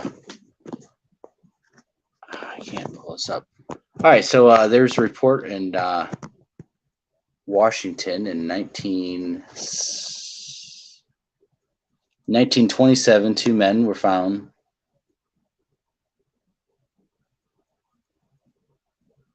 All right, so in 1927, two men were found in Washington, dead, with their rifles bent.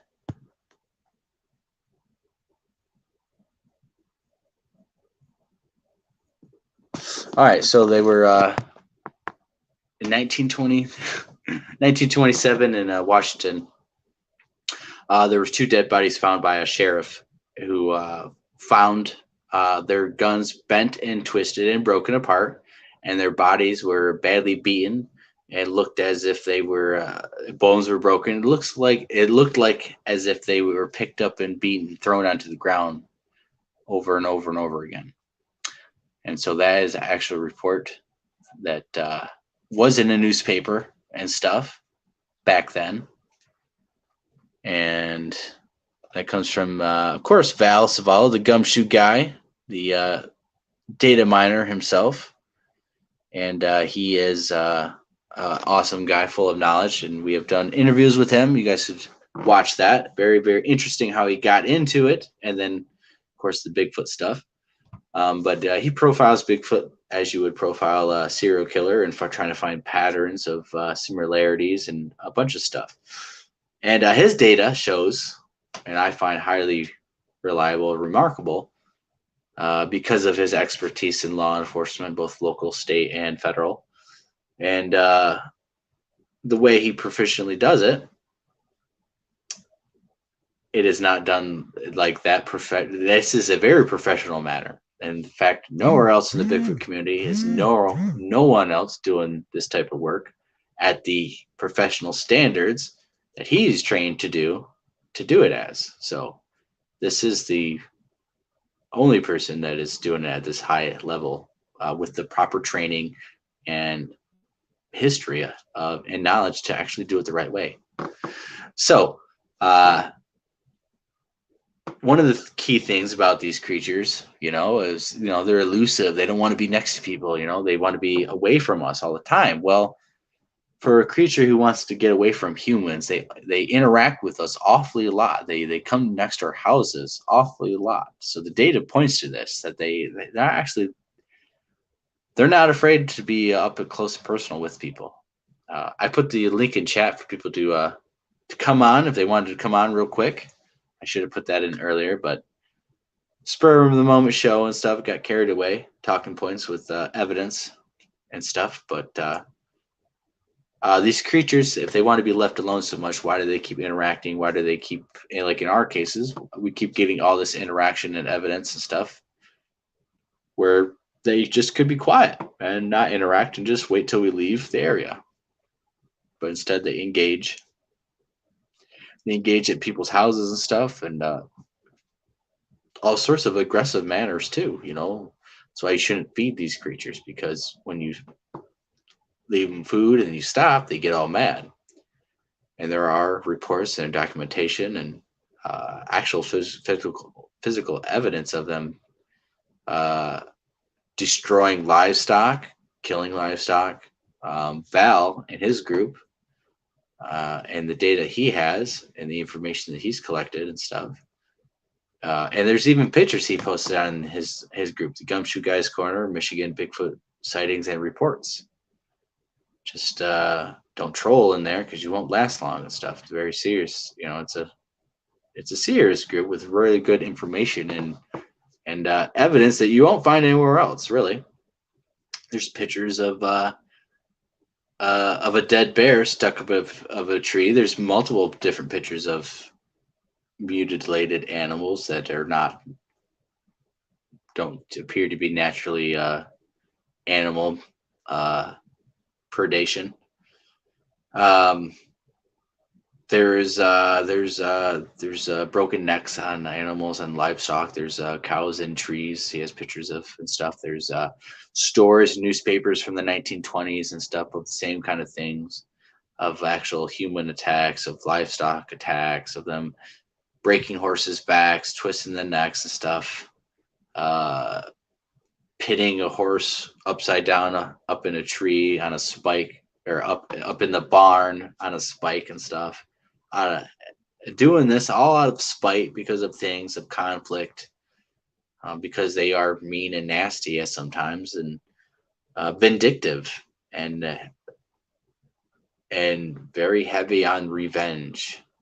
It's very heavy, very common occurrence in the data is they if you mess with them and stuff, you hurt one of them or you do something, they seek revenge, and they are pretty adamant about it, which is why you always remain calm and you don't do anything. You can't, I carry a gun, I carry the rifle stuff, especially if we're up north, and I would never shoot one, but if it unprovokingly started to attack, I would have to defend myself. There's just no doubt about it. I'm not a prey. That's why I have the gun. I'm not prey. They should kind of have a respect, like, man, if I mess with this guy, it's not going to be so easy. He got the gun. It's not a small gun. I mean, it's gonna hurt, potentially kill me. I got to rethink doing anything stupid to this guy, just like I got to think I'm not going to do anything stupid to them because of the consequences of, probably going to get hurt and all that. And especially when you're with a group of people, their safety you have to take in hand too. So we had a comment of can I come out with you guys and stuff? Yeah, sure, 100%. But when you're out there and you're going to be with me and I take you to my spots, you better act accordingly and better do what I say and not act in a dumb, foolish, reckless manner, because I'm sorry, but you're not safe. You're a safety hazard, not only to yourself but to others. And as the founder of the Lost Cryptids Conservatory, and when I'm leading people out there and people are looking at me like, hey, I don't want to get lost, they expect me not to get lost. They expect me to keep them safe relatively, right, to what we're doing, have knowledge of what we're doing, not just, go out there and flying by the seat of my pants, not doing anything. So, with that, there's certain things that have to be done safely and professionally and responsibly. And if you can't do those things, then you shouldn't be out in the woods doing this. But you're not going to be in the woods out there doing this with us. So, because it can be dangerous. It's not, this is not something that you want to mess with. Okay, it's like this. Would you go chase after a bear like this with a camera in the woods at nighttime with flashlights and stuff?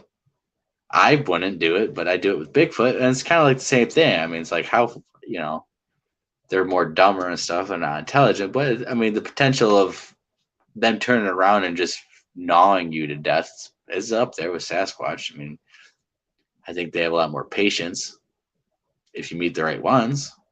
If you meet a group of ones that they don't like people, they don't like you, for whatever reason, you could get hurt. And if they think they can get away with hurting you and taking you, and they're not going to get in trouble for it, then they might do it.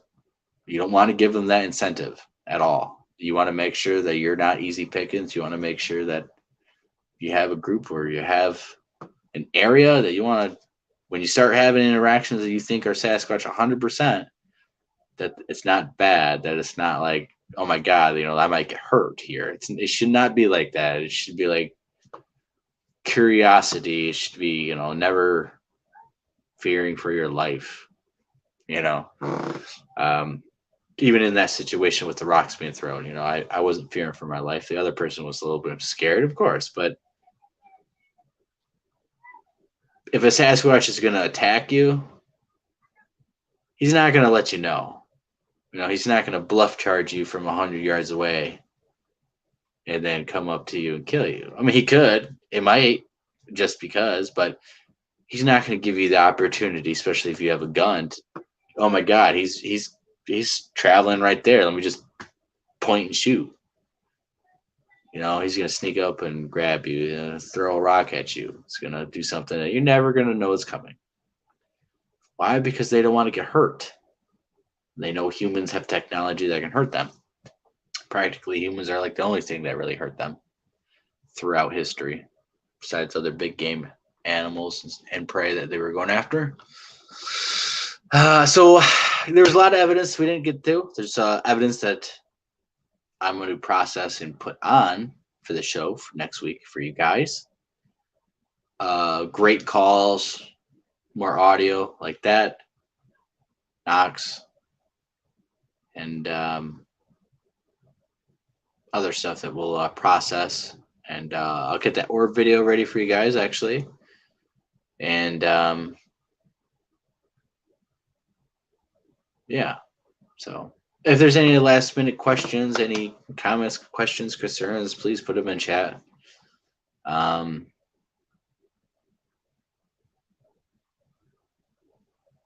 Yeah. You know, we're if you guys want to help with the research, you guys can you guys can donate. We have a Teespring store, which you guys can buy some merchandise, some shirts and stuff, and also chip in a little bit for the research. So, you know, you don't have to, you can get a little bit for your money and stuff, you know, it's kind of cool. And, or you guys can just donate through the YouTube or Facebook. You go Facebook Messenger to the page. You can donate that way. You can find me on Facebook or not. You don't have to donate anything because I don't do it with you guys' money anyways. And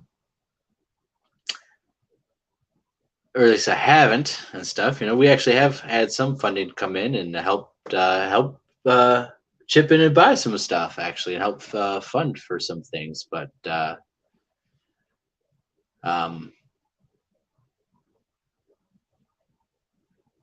it's not a big thing I ask for and stuff. I think I do have some plans to maybe kick around and maybe I ask for a goal of some sort for a specific equipment that we might need in the future, but that would take me a little bit more time to acquire myself. But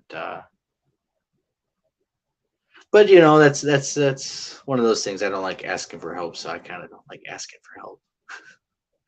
But you know, to be able to do this and actually, I don't know. You know, I think if we had, I don't know, really good equipment, better equipment, more equipment, I think we would have better results. We are getting results, and it's just no doubt about it. And if we have just better equipment, I guess we would have better results to show you guys. Potentially, you know, I think we just had more evidence to show you guys to say, you know, what is this? Let's prove what it is, what it isn't. I've worked with thermals and stuff and had encounters and seen stuff, and it's, you know, it's not like buying a thermal is going to be like, oh my God, the next time I'm going to go out, you know, you're going to get major stuff that's going to be the best in the world. It actually doesn't work like that, surprisingly. Thermals are actually kind of ineffective in the woods when you have very dense brush and vegetation.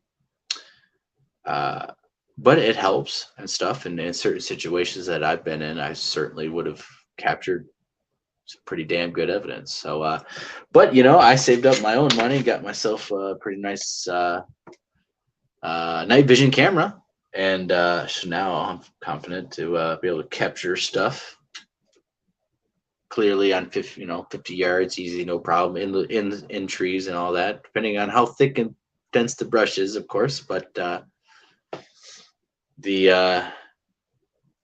clip with me and Jason, if my camera was facing that direction, it probably would have picked that Sasquatch up instead of just the eye shine. So we're also doing a conference next year. It's going to be the Michigan Bigfoot, the Michigan Dogman and Bigfoot Conference. I said it wrong. The Michigan Bigfoot and Dogman Conference. And it's going to be fun and stuff. We're going to be doing, this will be the Lost Cryptids third event that we are going to be hosting. And we're going to make it a successful event. It's gonna be fun, laid back, chill, and stuff. It's not gonna be just about Bigfoot and Dogman. Other cryptids could show up as well, but we're gonna try to get encounters, people who have actually seen Dogman and stuff, and get some good speakers and stuff, and hopefully have a good event and stuff. Don't expect it to be anything big, but a small little event and stuff to start out to get us back in the game and stuff to do that and stuff, and it will be a great place for you guys to come to Michigan to hang out at the event. But afterwards, we'll actually be doing an expedition that will be open to people who I think are a good fit, who would be able to and responsible and professional, again, to be out there with a group of us. You don't have to be a Bigfooter. You don't have to be a researcher. You don't have to believe.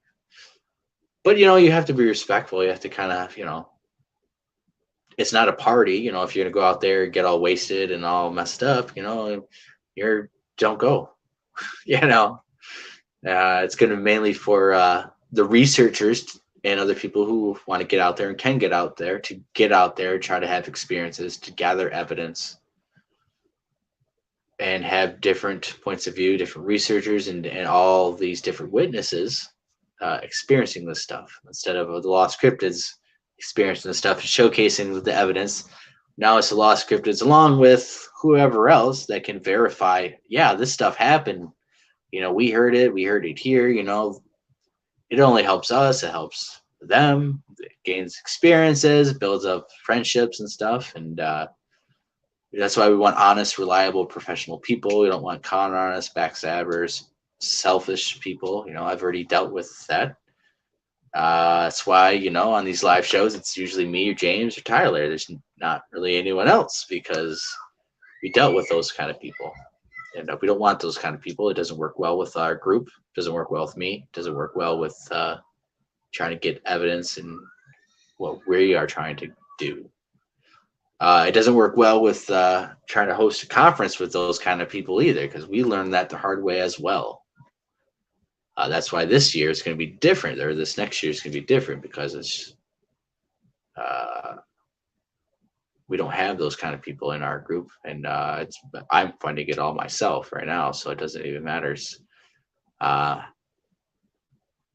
Don't have to worry about thievery and just all that crap, and also I don't have to listen and go with some stupid ass ideas that I don't think are good, and they weren't good.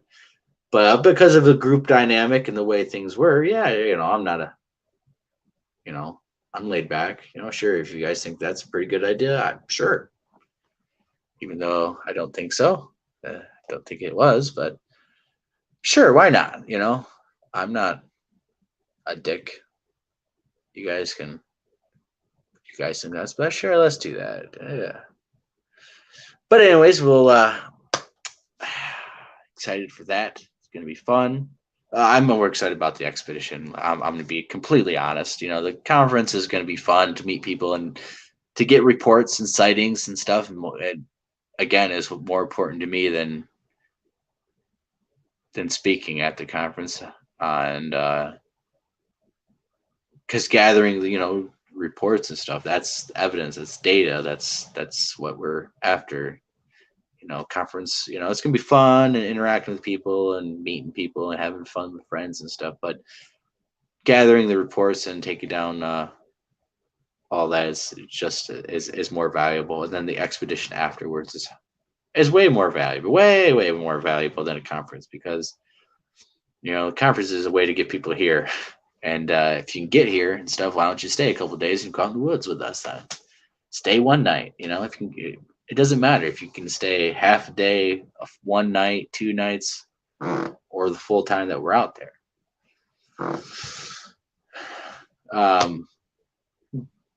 But the expedition, it's it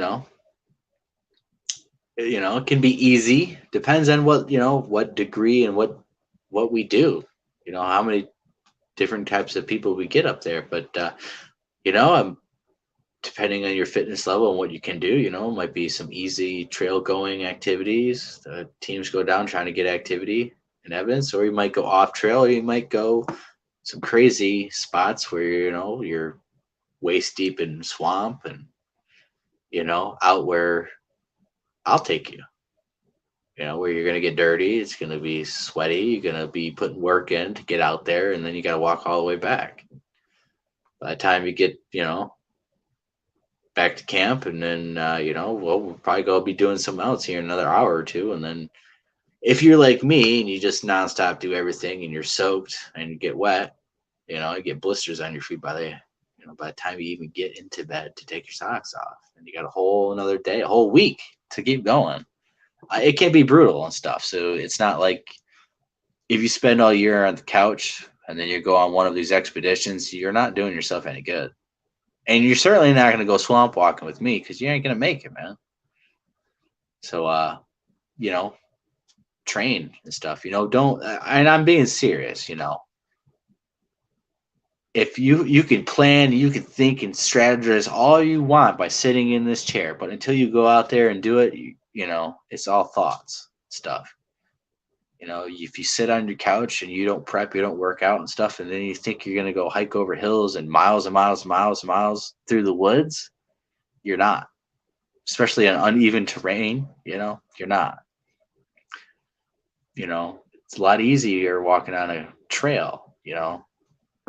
But again, if you haven't done anything and think you're just going to walk miles and miles and miles and keep up with people who are active like that, you know, it's not going to happen. Doesn't mean you can't have a good time and go out and do things, but you have to understand, like, if you volunteer yourself to go on, say, an extreme hike with me off trail, you should probably know you either know you can do it or you can't, you know, and don't put yourself up to fail, you know. It's either you can or you can't. Because you can get hurt. You can sprain your ankle, you can break your stuff, you can fall down, impale yourself, you can get stuck in muck, you can fall in mud, drown, all sorts of things that can happen.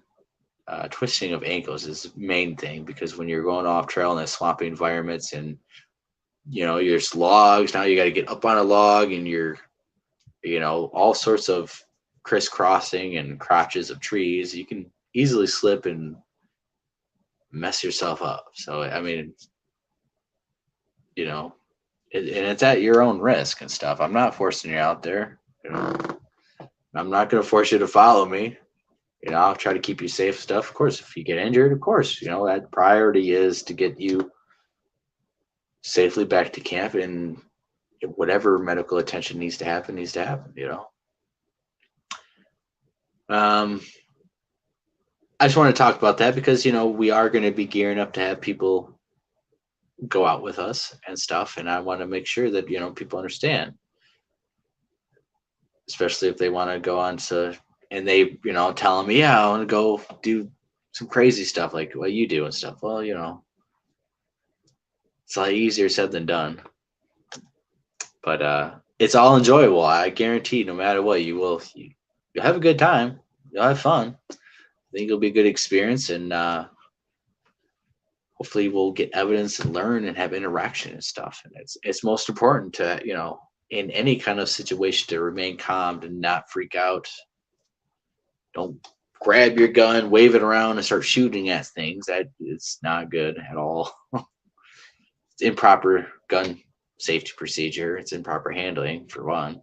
You don't know what you're shooting at, and you're just pissing off whatever it could be, especially if it was just trying to get a little closer and wasn't being aggressive towards you. Well, now it's not going to, why it's going to get closer? You just shot at it. You just shot at it without even trying to do anything. So,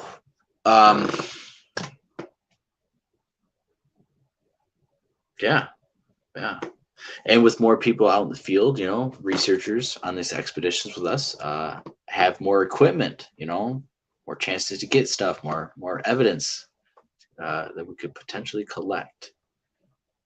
And of course, the people bring knowledge of stuff that is always good. So that's what the main thing of the conference is going to be for. It's going to be a gathering hub to network, and then the expedition of work. And let's let's do it. Let's do the work. You want to talk it all up and talk, and do this, do that. Well, let's go out in the woods and let's show us that that you're committed, you're professional. Kind of know what you're doing. It's very easy to tell. It'll be very easy for me to tell if I go out in the woods with someone who boasts about themselves and they don't know what they're doing, and they really don't, and then they really just don't know what they're doing. I will be able to pick that up pretty fast. Or if you're just a bullshitter and you're just bullshitting and you're just lying about things, or you're talking about all this stuff that you do back home about going here and walking here and doing miles and miles and all this evidence, blah blah blah. But if you're at my camp, you don't leave camp and you sit on your butt all day. I'm sorry, but I'm just gonna expect that's what you do at your own state. So and those people need to be called out, because let's face it, they are doing more harm than good. They're not doing anything. They're faking it, and they're being lazy. And for us to get anywhere in this field, for us to get evidence, for us to push the ball down the field, for us to be taken seriously, we don't need to be doing it half-ass. We don't need to be lazy. We need to put the work in. That's what I'm adamant for. With with like the 168 and stuff. With we were supposed to go back and stuff. Go back in like November, December, or possibly even had been pushed back to spring and stuff. But of course, all that has changed. But the one thing that I kind of mentioned to Carrie and stuff, and he talked about, and I've always talked about in here, is putting the work in. Is if the next time that we were at 168, you're gonna have to put work in. You can't take it half-ass when you're down there, man, because you're doing a disservice to yourself and to Carrie and stuff. That's what I always really, that's why I called him boss, because you're there to work. You ain't there to camp. You ain't there to party. You ain't there to vacation. If you got picked to go there and stuff, it was work. It wasn't, vacation time, and that's how it is. That's kind of the mindset I want on my campouts and expedition. Is if you're a researcher and you're gun-ho about it, then I expect you to put work in, man. Because why are you gonna, especially if you're traveling here, man, why are you gonna spend all this time and money to even come here for this opportunity if you're just gonna sit at camp and you're not gonna go out, and you're not gonna try to do anything? Like why even bother coming if that's what you're gonna do? You could have been like, we could have face chatted and just set you in a chair on a phone and done the same thing. What's the difference? Besides, you're just physically there in that chair, right? And I'm not trying to be a hard ass. I'm not trying to like degrade on people. I'm just trying to say, like, we need to step it up. We need to step it up. It's been how many years since the Patterson film? And we don't get good enough evidence. You can take a look at all the evidence that we have got. It's not good enough to prove Sasquatch is real. I think it can show evidence of Sasquatch, potential Sasquatch calls, wood knocks, tracks that we didn't even get into, tracks, and a bunch of all the evidence that we've had, the encounters that we had, everything. A lot of people, you guys, I get comments saying it's really good stuff. A lot of good stuff compared to, a lot of way bigger channels and stuff who do documentaries and all sorts of stuff. You're talking millions of views weekly and stuff, but they don't have any quantity of evidence and quality of evidence that we have to show you guys. And I don't care, you know, that's what they do. Is they're doing their thing, I'm doing ours. But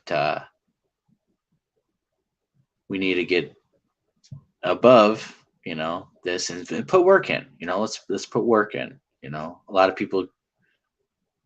It's a hobby. It's a fun weekend warrior thing, and that's cool, man. That is, you know, you want to relax, and everyone can do however they want. But like, work has to be done if we're going to be taken seriously, and you know, more has to be done with evidence. You know, we have all this evidence here at Lost Cryptids. There's all this evidence in all these other groups. It's not going anywhere.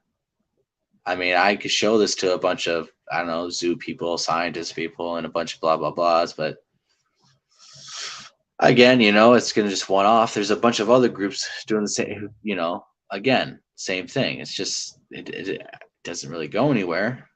I think there needs to be like a review board in the Bigfoot community, or at least, you know, at least knowledgeable people, you know, people who have the expertise and knowledge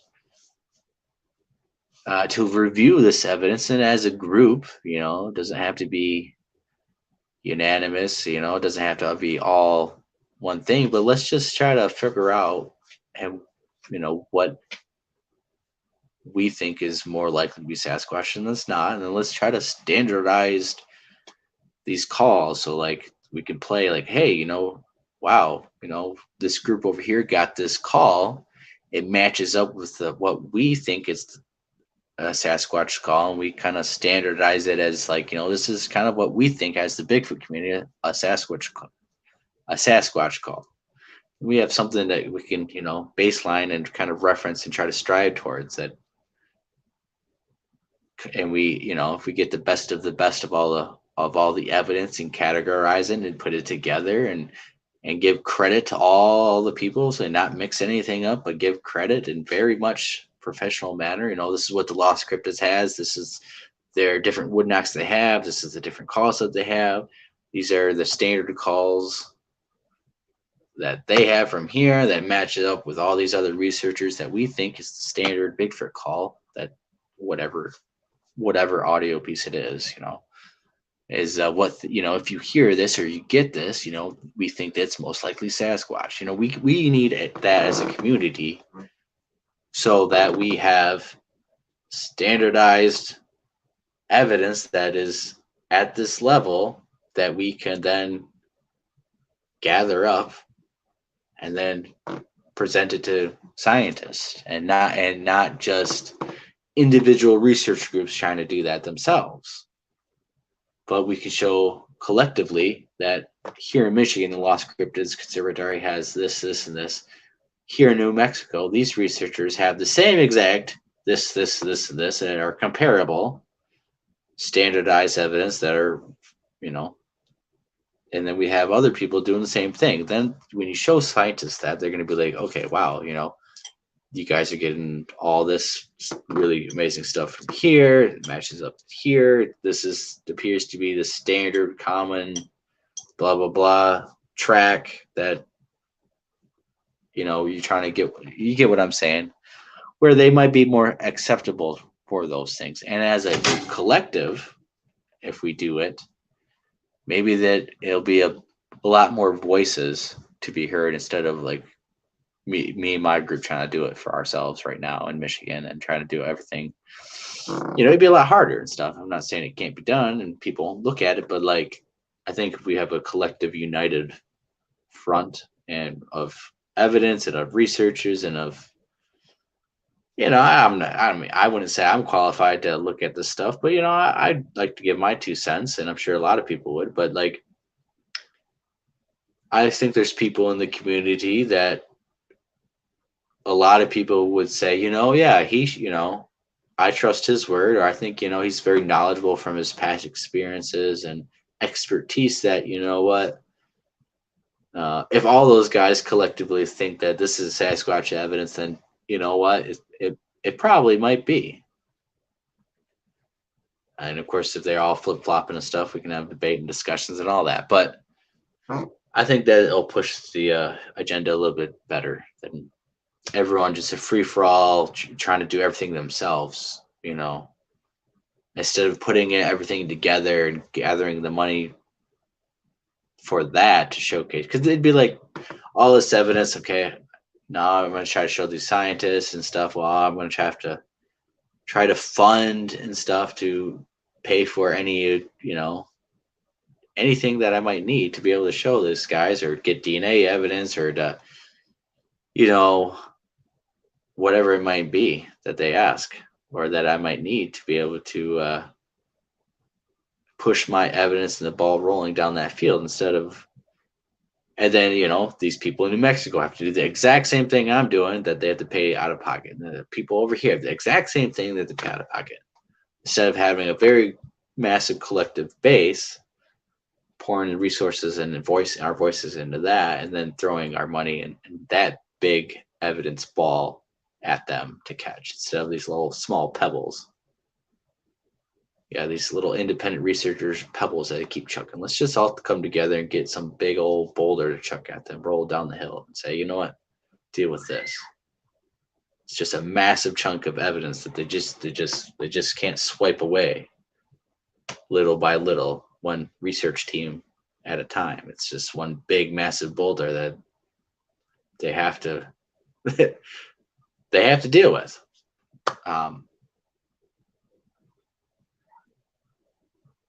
Or, get a body, sure. If it doesn't get confiscated and you're able to showcase it and scientifically be able to publicly do that, yeah, that'd be proven. Or if we get undeniable video evidence, close physical interaction with the environment, showing the power that no man could do, breaking of a tree, lifting of boulders on camera. And then, obviously, if you can see that on camera, you go up to that boulder, and, I'm a pretty strong individual. If I can't pick it up, then I would assume that most 90% of all the people on Earth probably wouldn't be able to pick it up unless they're on steroids or power lifters and stuff like that, most average people know. Something like that, something like a Bigfoot, ripping a whole tree out of the ground that no human can do. So videos like that could potentially prove that Sasquatch is real, because through the investigation of the forensic video analysis, you can determine, and through the physics of nature and what you're seeing on camera, as real, as this is not something that any person in a costume can do. This, they're out, there are ways to be able to show that on camera. Sasquatch destroying a vehicle with its bare hands, doing something, all sorts of anything physically out of superhuman for humans. If that is captured on camera, that should be enough to, it definitely would be a lot better than be able to prove than just a close-up shot. Because people are always going to be like, well, it's just a suit. Or it's, whatever. But if you have them, running and jumping across a big gap that humans can't do, or running at speeds that humans can't do, that you can verifiably measure on video, then you can actually prove them without a body. A body will be needed, though, through for its biology and all of that. But I think we've already had bodies. The government and some scientists have already had bodies and stuff. And if the government has never had a body and stuff, then they're not really doing a good job, are they? And how inefficient are they if they can't even get a Bigfoot body by now, right?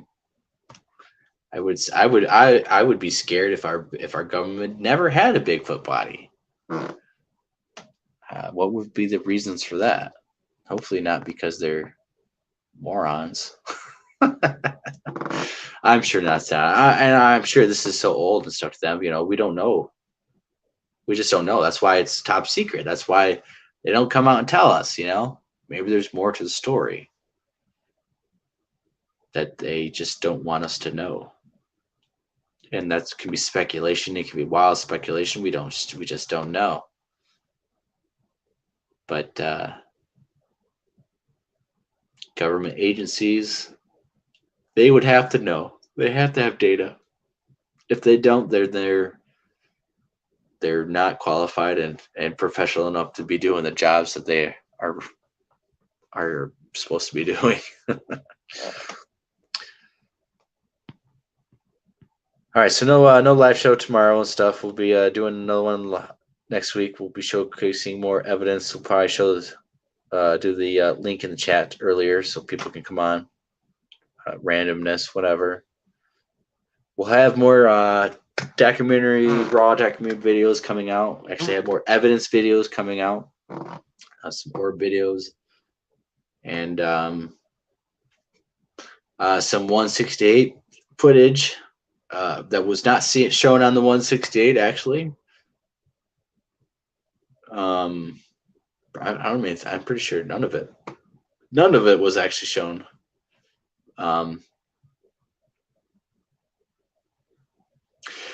This will all be my camera work perspective and stuff, and be hanging out, and we'll actually have a little bit of evidence on there to show you guys that was not shown before and stuff, and it's more audio and stuff. It's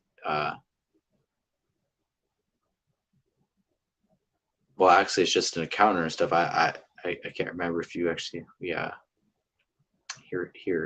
stuff, but basically we kind of hear stuff and see stuff, and something gets thrown at a group of us, and of course this is a pretty active area down in Florida.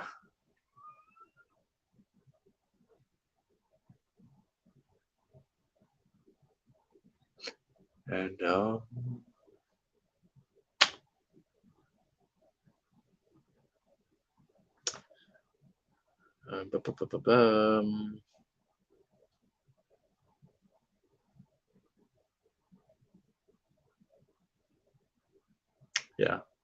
yeah, so check out some of our older videos and stuff. You can find out some of these enhancement breakdowns that we did on some other videos that shows unique things. And make sure you take a look at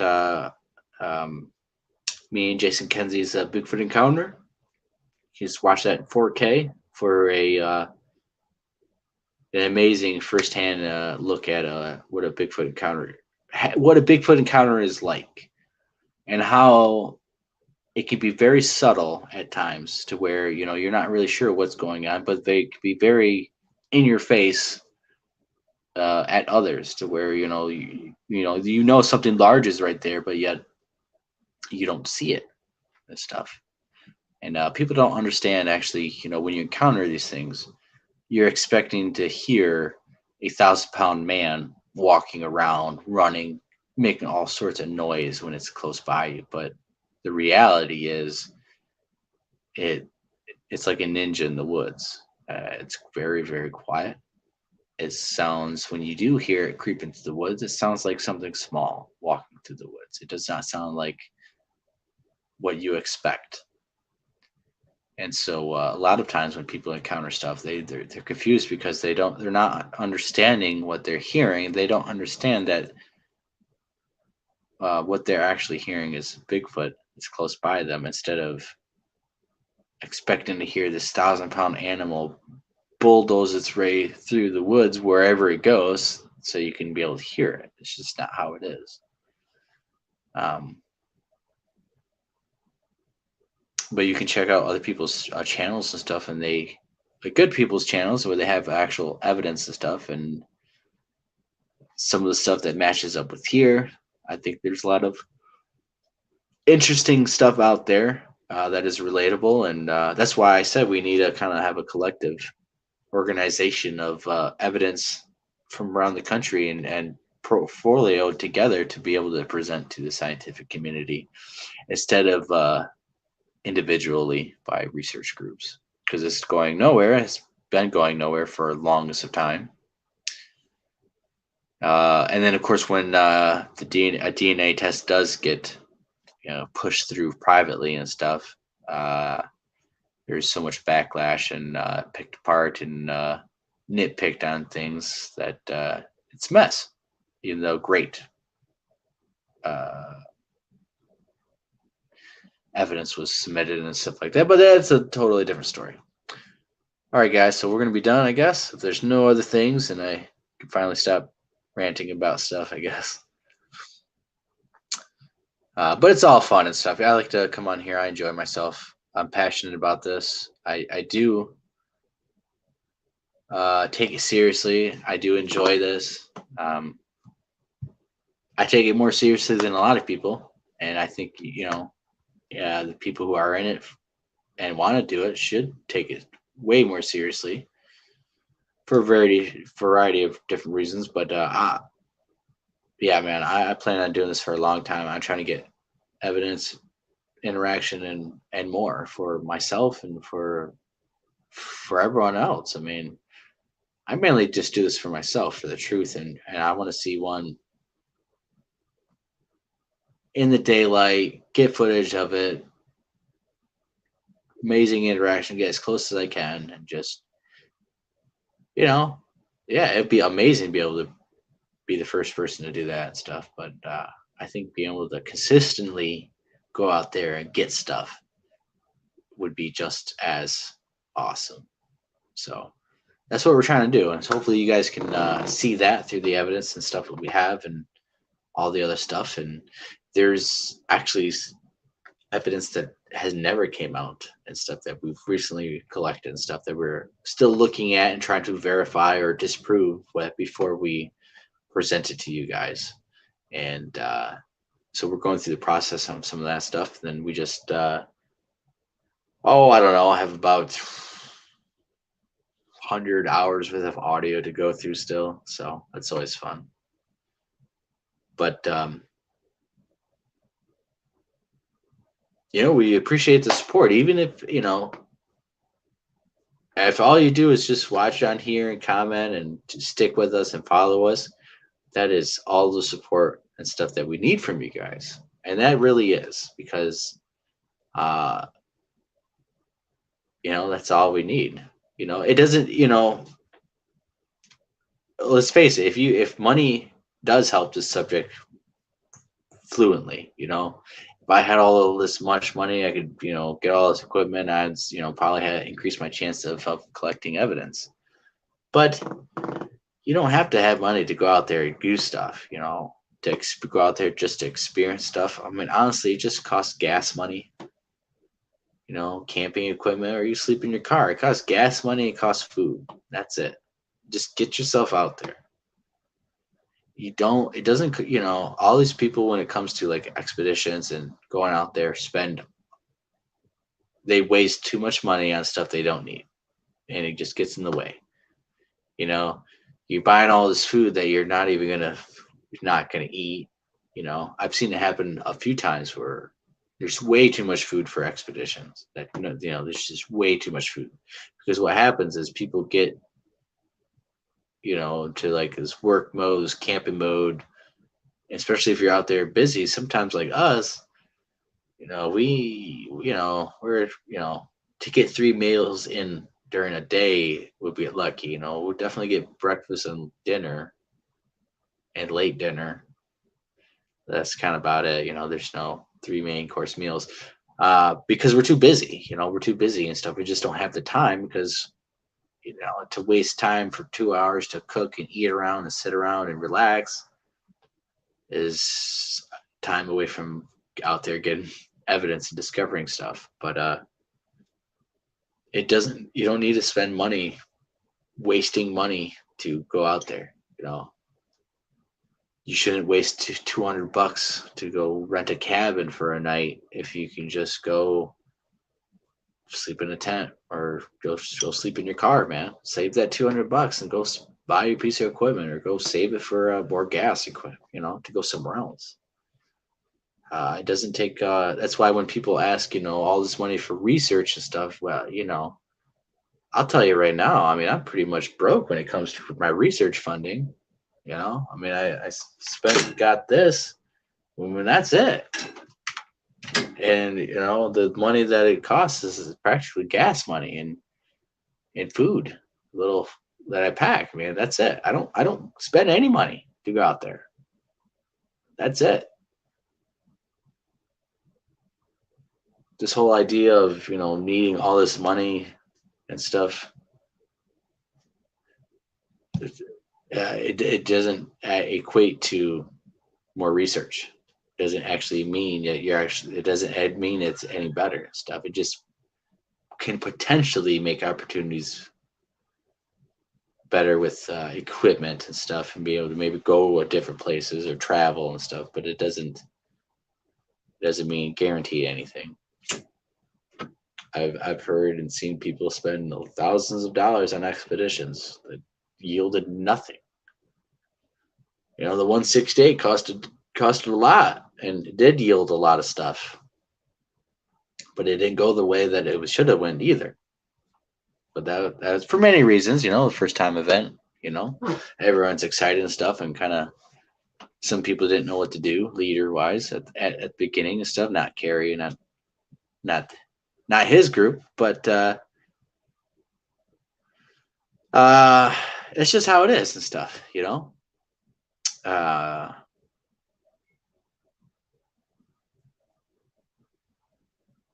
but you can spend so much money on something, and it doesn't matter. It's still shit because it's not run properly, it's not organized properly, it's not efficiently done the way that it should be done to get results. And that's just how it is. If you spend all this money to have an expedition and you just sit at camp and you don't go out in the woods and don't actually try, go once or twice, but you're not trying, you're actually not out there, then you're wasting all this money and doing nothing but sitting on your chair, which you could have just did at your house, could have done that on the weekend, you could have done it somewhere else, somewhere on your own dime stuff. So when I ask for money and stuff to donate and stuff, it is going to be buying audio equipment. Is that right now? I gotta replace one audio equipment. It looks like it's dying because it's not letting me transfer the data from that onto the computer. So, which we use. I abuse my equipment and stuff. I don't take it easy. I go through the brush and stuff. We leave audio equipment out 24 hours a day sometimes.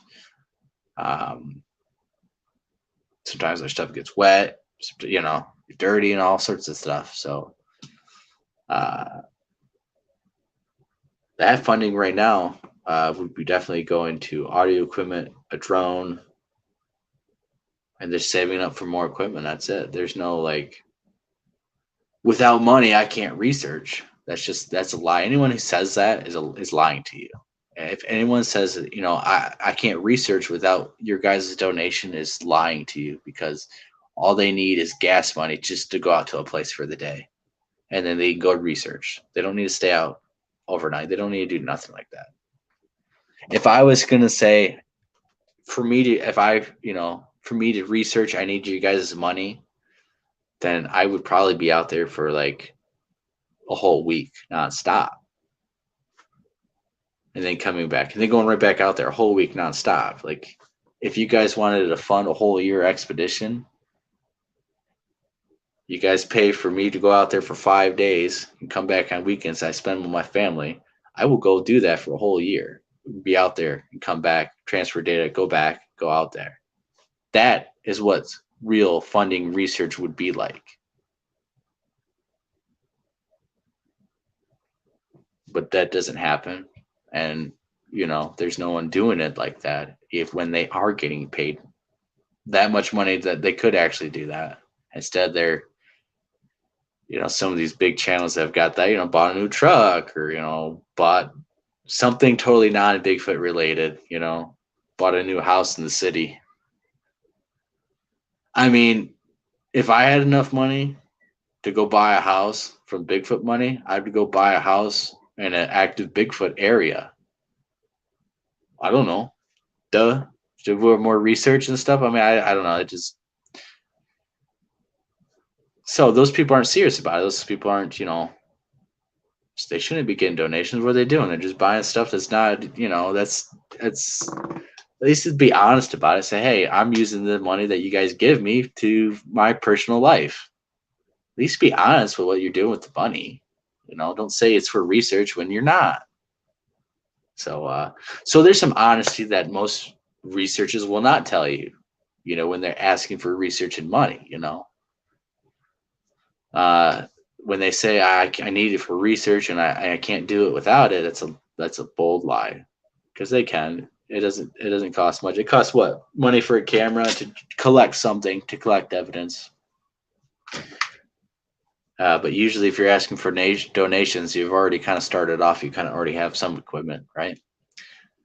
So just be careful when people are asking for donations. I mean, I ask for donations, yeah, but just be careful with what you think people are going to be spending it on, because I can tell you right now, there's some people who be spending it on booze. You're going to be spending it on other things like that. We're not going to be spending it trying to get evidence, plain and simple.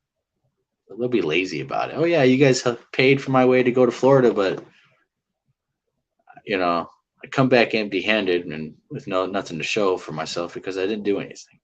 That's just taking a vacation on people's dime. That's not research, man.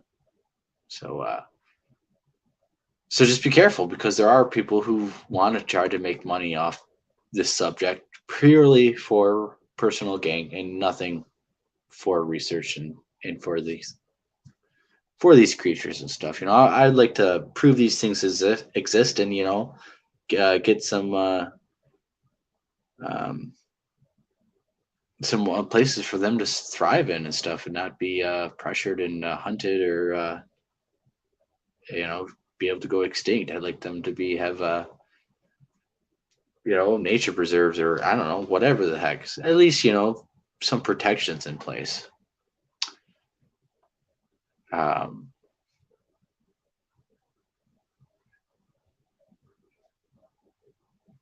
Once like my research and stuff doesn't end when Bigfoot gets discovered. It doesn't end when National Geographic, can sit out there nonstop and film them and put a documentary on TV like they do with bears and stuff. It doesn't end like that. It just keeps going and going and going.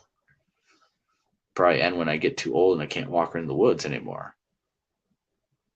That's when my research ends and stuff, personally. And whether or not I receive a dime of money, of donations, or anything doesn't matter to me, because I could go out there with no camera and experience stuff and still collect samples in baggies. I can still, encounter stuff. So don't let people fool you when they ask you for money. I'll be serious here. Yeah, it'd be nice to have a lot of money to buy a lot of equipment and try to get more stuff, but it's just not how the world works, and I don't want that too much money like that. I don't like ask for help, and money makes people, either changes people or brings out their true self, especially when money's involved with you and other people, stuff like that too. I've heard some people comment and stuff where, I've donated this much to this person, and they got nothing to show for it, and I feel like they didn't do good enough job and stuff like that. And it's just like, well, then why did you donate? It's a possibility that you might not like the outcome of what you thought you were contributing to. So just be aware, man. It's just how it is. We're gonna go for 10 more minutes, make it 3 hours. I know I said I was gonna get off, but I don't know. It's just how things roll, and you just keep going if I feel like keep going, and just how it is,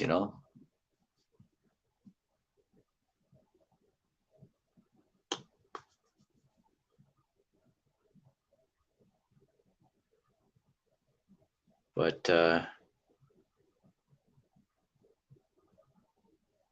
yeah. And if someone wanted to pay me to take them out and stuff, I take people out for free. It's not like you have to pay me to take you out, right? I mean, I won't take you out though if I don't think you're going to be respectful and all that, blah blah blah blah blah. And even if someone did try to pay me, if you act like that, you get you take your money back with you, man, because we're done. You know, if I was put in a position where people were going to pay me to go out and stuff, that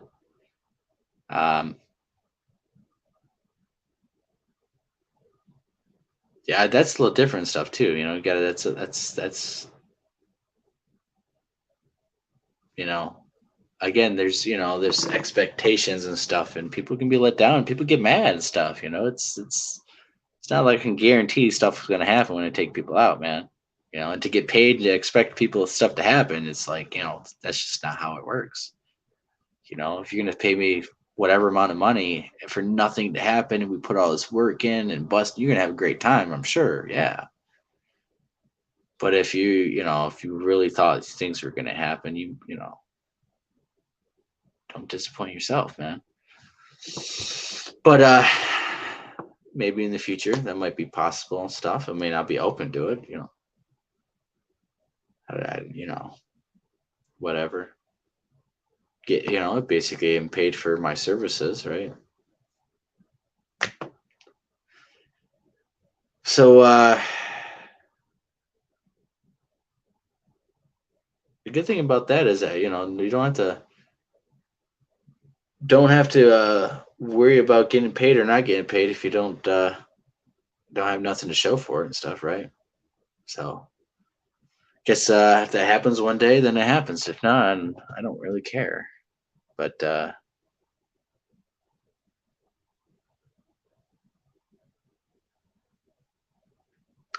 be for serious people. It'd be like a hunting guide service basically. And you have to do it legally too and stuff, because if you pay me to take you out and to go on government land, well, now I just committed a crime because I have to have permits and stuff. You have to have permits and stuff. You have to have notification and stuff. And depending on what kind of services you're actually providing, if you are guiding people out, technically you have to apply for a guiding service permit and stuff, which costs its own little bit of thing. And it's a step above a normal being paid or hosting an event on like state land or stuff like that, being paid like that, blah, blah, blah. Hey, Jeff. Yeah, it's not doing too bad and stuff. I'm going to be busy tomorrow, so that's why we're doing the show tonight. We'll be wrapping up the show here shortly. But, yeah, so just kind of rambling on about stuff and money and Bigfoot things and all that. But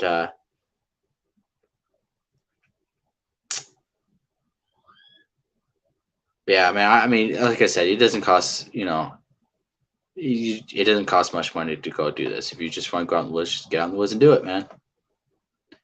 Don't believe some of these people who are trying to get money from you and saying, I can't do this unless I, without your help and blah, blah, blah. I mean, that's just not how it is, I think more often than not, these people are just trying to get money and make money easy way and spend it on themselves and stuff instead of, getting this money and spending it on the research and getting equipment for the research and showing you guys the work and showing you guys the results, and not just like, yeah, I bought the new equipment and a truck, but I bought the equipment and yeah, we're gonna get out and hopefully get out and do stuff, but it never happens. It doesn't happen like it should. Just being lazy about it, right? So we got to change that perspective. And if people want to fund Bigfoot research, you guys should find the individuals and research groups who are not con artists trying to jip you out of money, but it can show you results. Can show you results before donating, before asking for money, receiving all this money and stuff. They should have something on their plate to show you, like, this is what I did before all these donations of money, without any guys' help. If all of a sudden I get donations of all this money, I should be able to show you twice as much stuff, or I should be way more efficient at being able to gather evidence, or at least be able to capture stuff, more equipment, better equipment, stuff like that. But you go see people who have, multiple $1,000 cameras, multiple $1,000 flares, night visions and stuff. They don't have nothing. Meanwhile, here I get $400 GoPro, who's been running strong for like, it's a GoPro 7, Hero 7 Black. So I brought it brand new. It's been my main camera, and it's caught a lot of audio. Some of the audio you guys captured was caught on the GoPro, not on any audio equipment. I bought that and beat the crap out of it. And it has caught more stuff on this $400 camera than some of these $10,000 cameras, $1,000, $5,000, whatever. Many more times dollar equipment that people have asked for money for. They don't have nothing. They don't have audio compared to it and stuff. Maybe they're doing something wrong. I don't know. Could be a lot of different factors, but I think when some of these people get all this money and stuff, then it goes to their head and stuff, and they think, well, anything I get is good. I don't have to strive to get the great evidence because I'm already getting all this money and stuff. I don't, need to strive to get it. I don't, maybe they don't got the hunger and stuff to get out there and stuff. Maybe they think, oh, well, I'm set now. I mean, there's people who literally think once they start getting all this donations, that they don't have to work anymore. They'll be set. They can just do this. And it's like, well, they're not. Are they paying you to live off of that, or are they paying you to go out there and just research and expected you to do that? Because there's a difference, especially if you're not telling people that, So, like, hey, if you want to pay me to be out there 24/7 for 5 days and then come back for the weekends with my family, you guys come up together and donate and fund it. I mean, it's going to cost money, but I guarantee that money is going to go into research and stuff. And of course, I mean, obviously, if I was going to be gone, or anyone's going to be gone away from their family for 5 days nonstop, even if you are Bigfoot researching, you're not working. So yeah, there probably need to be extra money to pay for family expenses because you're not working, right? That's a little bit different than getting paid that same amount of money to be a weekend warrior still. It's a little bit of a difference, At least if someone's going to get paid, I don't know.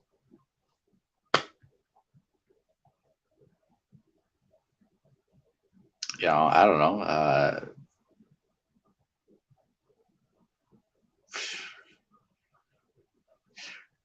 It's it would cost,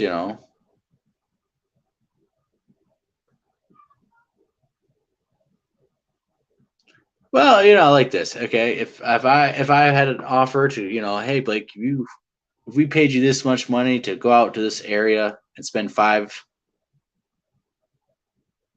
days a week all year, 52 weeks a year, and you'd have weekends off to go with your, to spend time with the family and stuff, and you'd get paid to have time away from your family, like a job and stuff. I mean, I think, to be able to do that and set up and have a whole year of nonstop research and equipment, I'd say $100,000, $50,000 for buying equipment, probably paying for food for the whole year, and then $50,000 for time away from the family. It's probably cheap, but I think, I would do it for that. Yeah, I think I could do that. And that's pretty cheap, That's cheap being able to go out there and do that, and put the work in and do that. But I don't see why someone couldn't do that for that much amount of money, and that's not that much amount of money. That would be the amount of money it would take me to be able to have my family be set without me working, getting paid for my time away from my family, and then having money for some better equipment, some research, and be able to keep that all flowing all year round. You know, SD cards and changing of that. There'd be some logistics and stuff like that, but I think it could be done for that amount of money. And if you're out there for 52 weeks, a year, 5 days a week, I know with that amount of time and just the equipment I have, if I didn't buy any more, I guaranteed to have some of the best stuff ever. If that amount of time and it's spent in some of these areas that we have activity, I mean, I'd hopefully by the end of that year I have them sitting next to me. That's what I would hope, but I would assume that I would be able to get some amazing Patterson level footage. If you spend all year in an active area and you didn't get any good footage, then what the heck are you doing? Are you even in a good area? Are you sure? Because I know that if I spent all year, you would have a lot of evidence for me to shove down your throats. So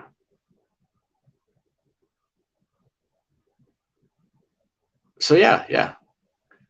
So I guess that's my number. If someone wants to pay me that much, I'll spend all year and I'll do it. You guys can have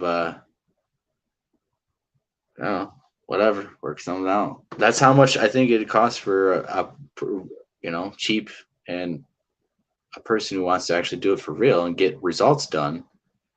That's how much it would take. It's not going to take millions of freaking dollars, to do a study. I mean, it just depends on what you want to do, and I guess the equipment and people and all that. But realistically, I mean, if you honestly think about it, $100,000 with a GoFundMe and all that could be very possible. And like I said, $50,000 to buy some, I don't know, at least 2 damn good pieces of equipment, some good audio and stuff, and then paying for supplies to be out there for 52 weeks a year, 5 days a week. That's pretty cheap and stuff. That's not relatively cost. And of course, the cost is to be away from anyone's family and stuff. To be away from a job, you're not going to be working, you'll be in the field. Of course, you're going to have money for your family and stuff, that can't do it for free, right? In that kind of a situation. So, but that would be cheap. That's not that much. And compared to if you, price that out, it'd probably be more food and all that, but camping supplies, toilet paper is very expensive, right? So I don't know. I'm just throwing it out there because when people say, they need all this money and all this money, that's how much money I would need to spend all year out there. And people have made way more than that. People have gotten that yearly and stuff. So, but they're not nowhere near are they spending the time out in the woods. They're not getting any of the results like that and stuff that I would be able to say with that same amount of money that I would be able to do. So, and straight up, if someone's not like that going to be that dedicated, if they received that much money or whatever kind of asking price for that same amount of whatever away from time from their family and spent doing that, if they weren't going to be that serious about it, then they're not going to be serious about it when they get that money.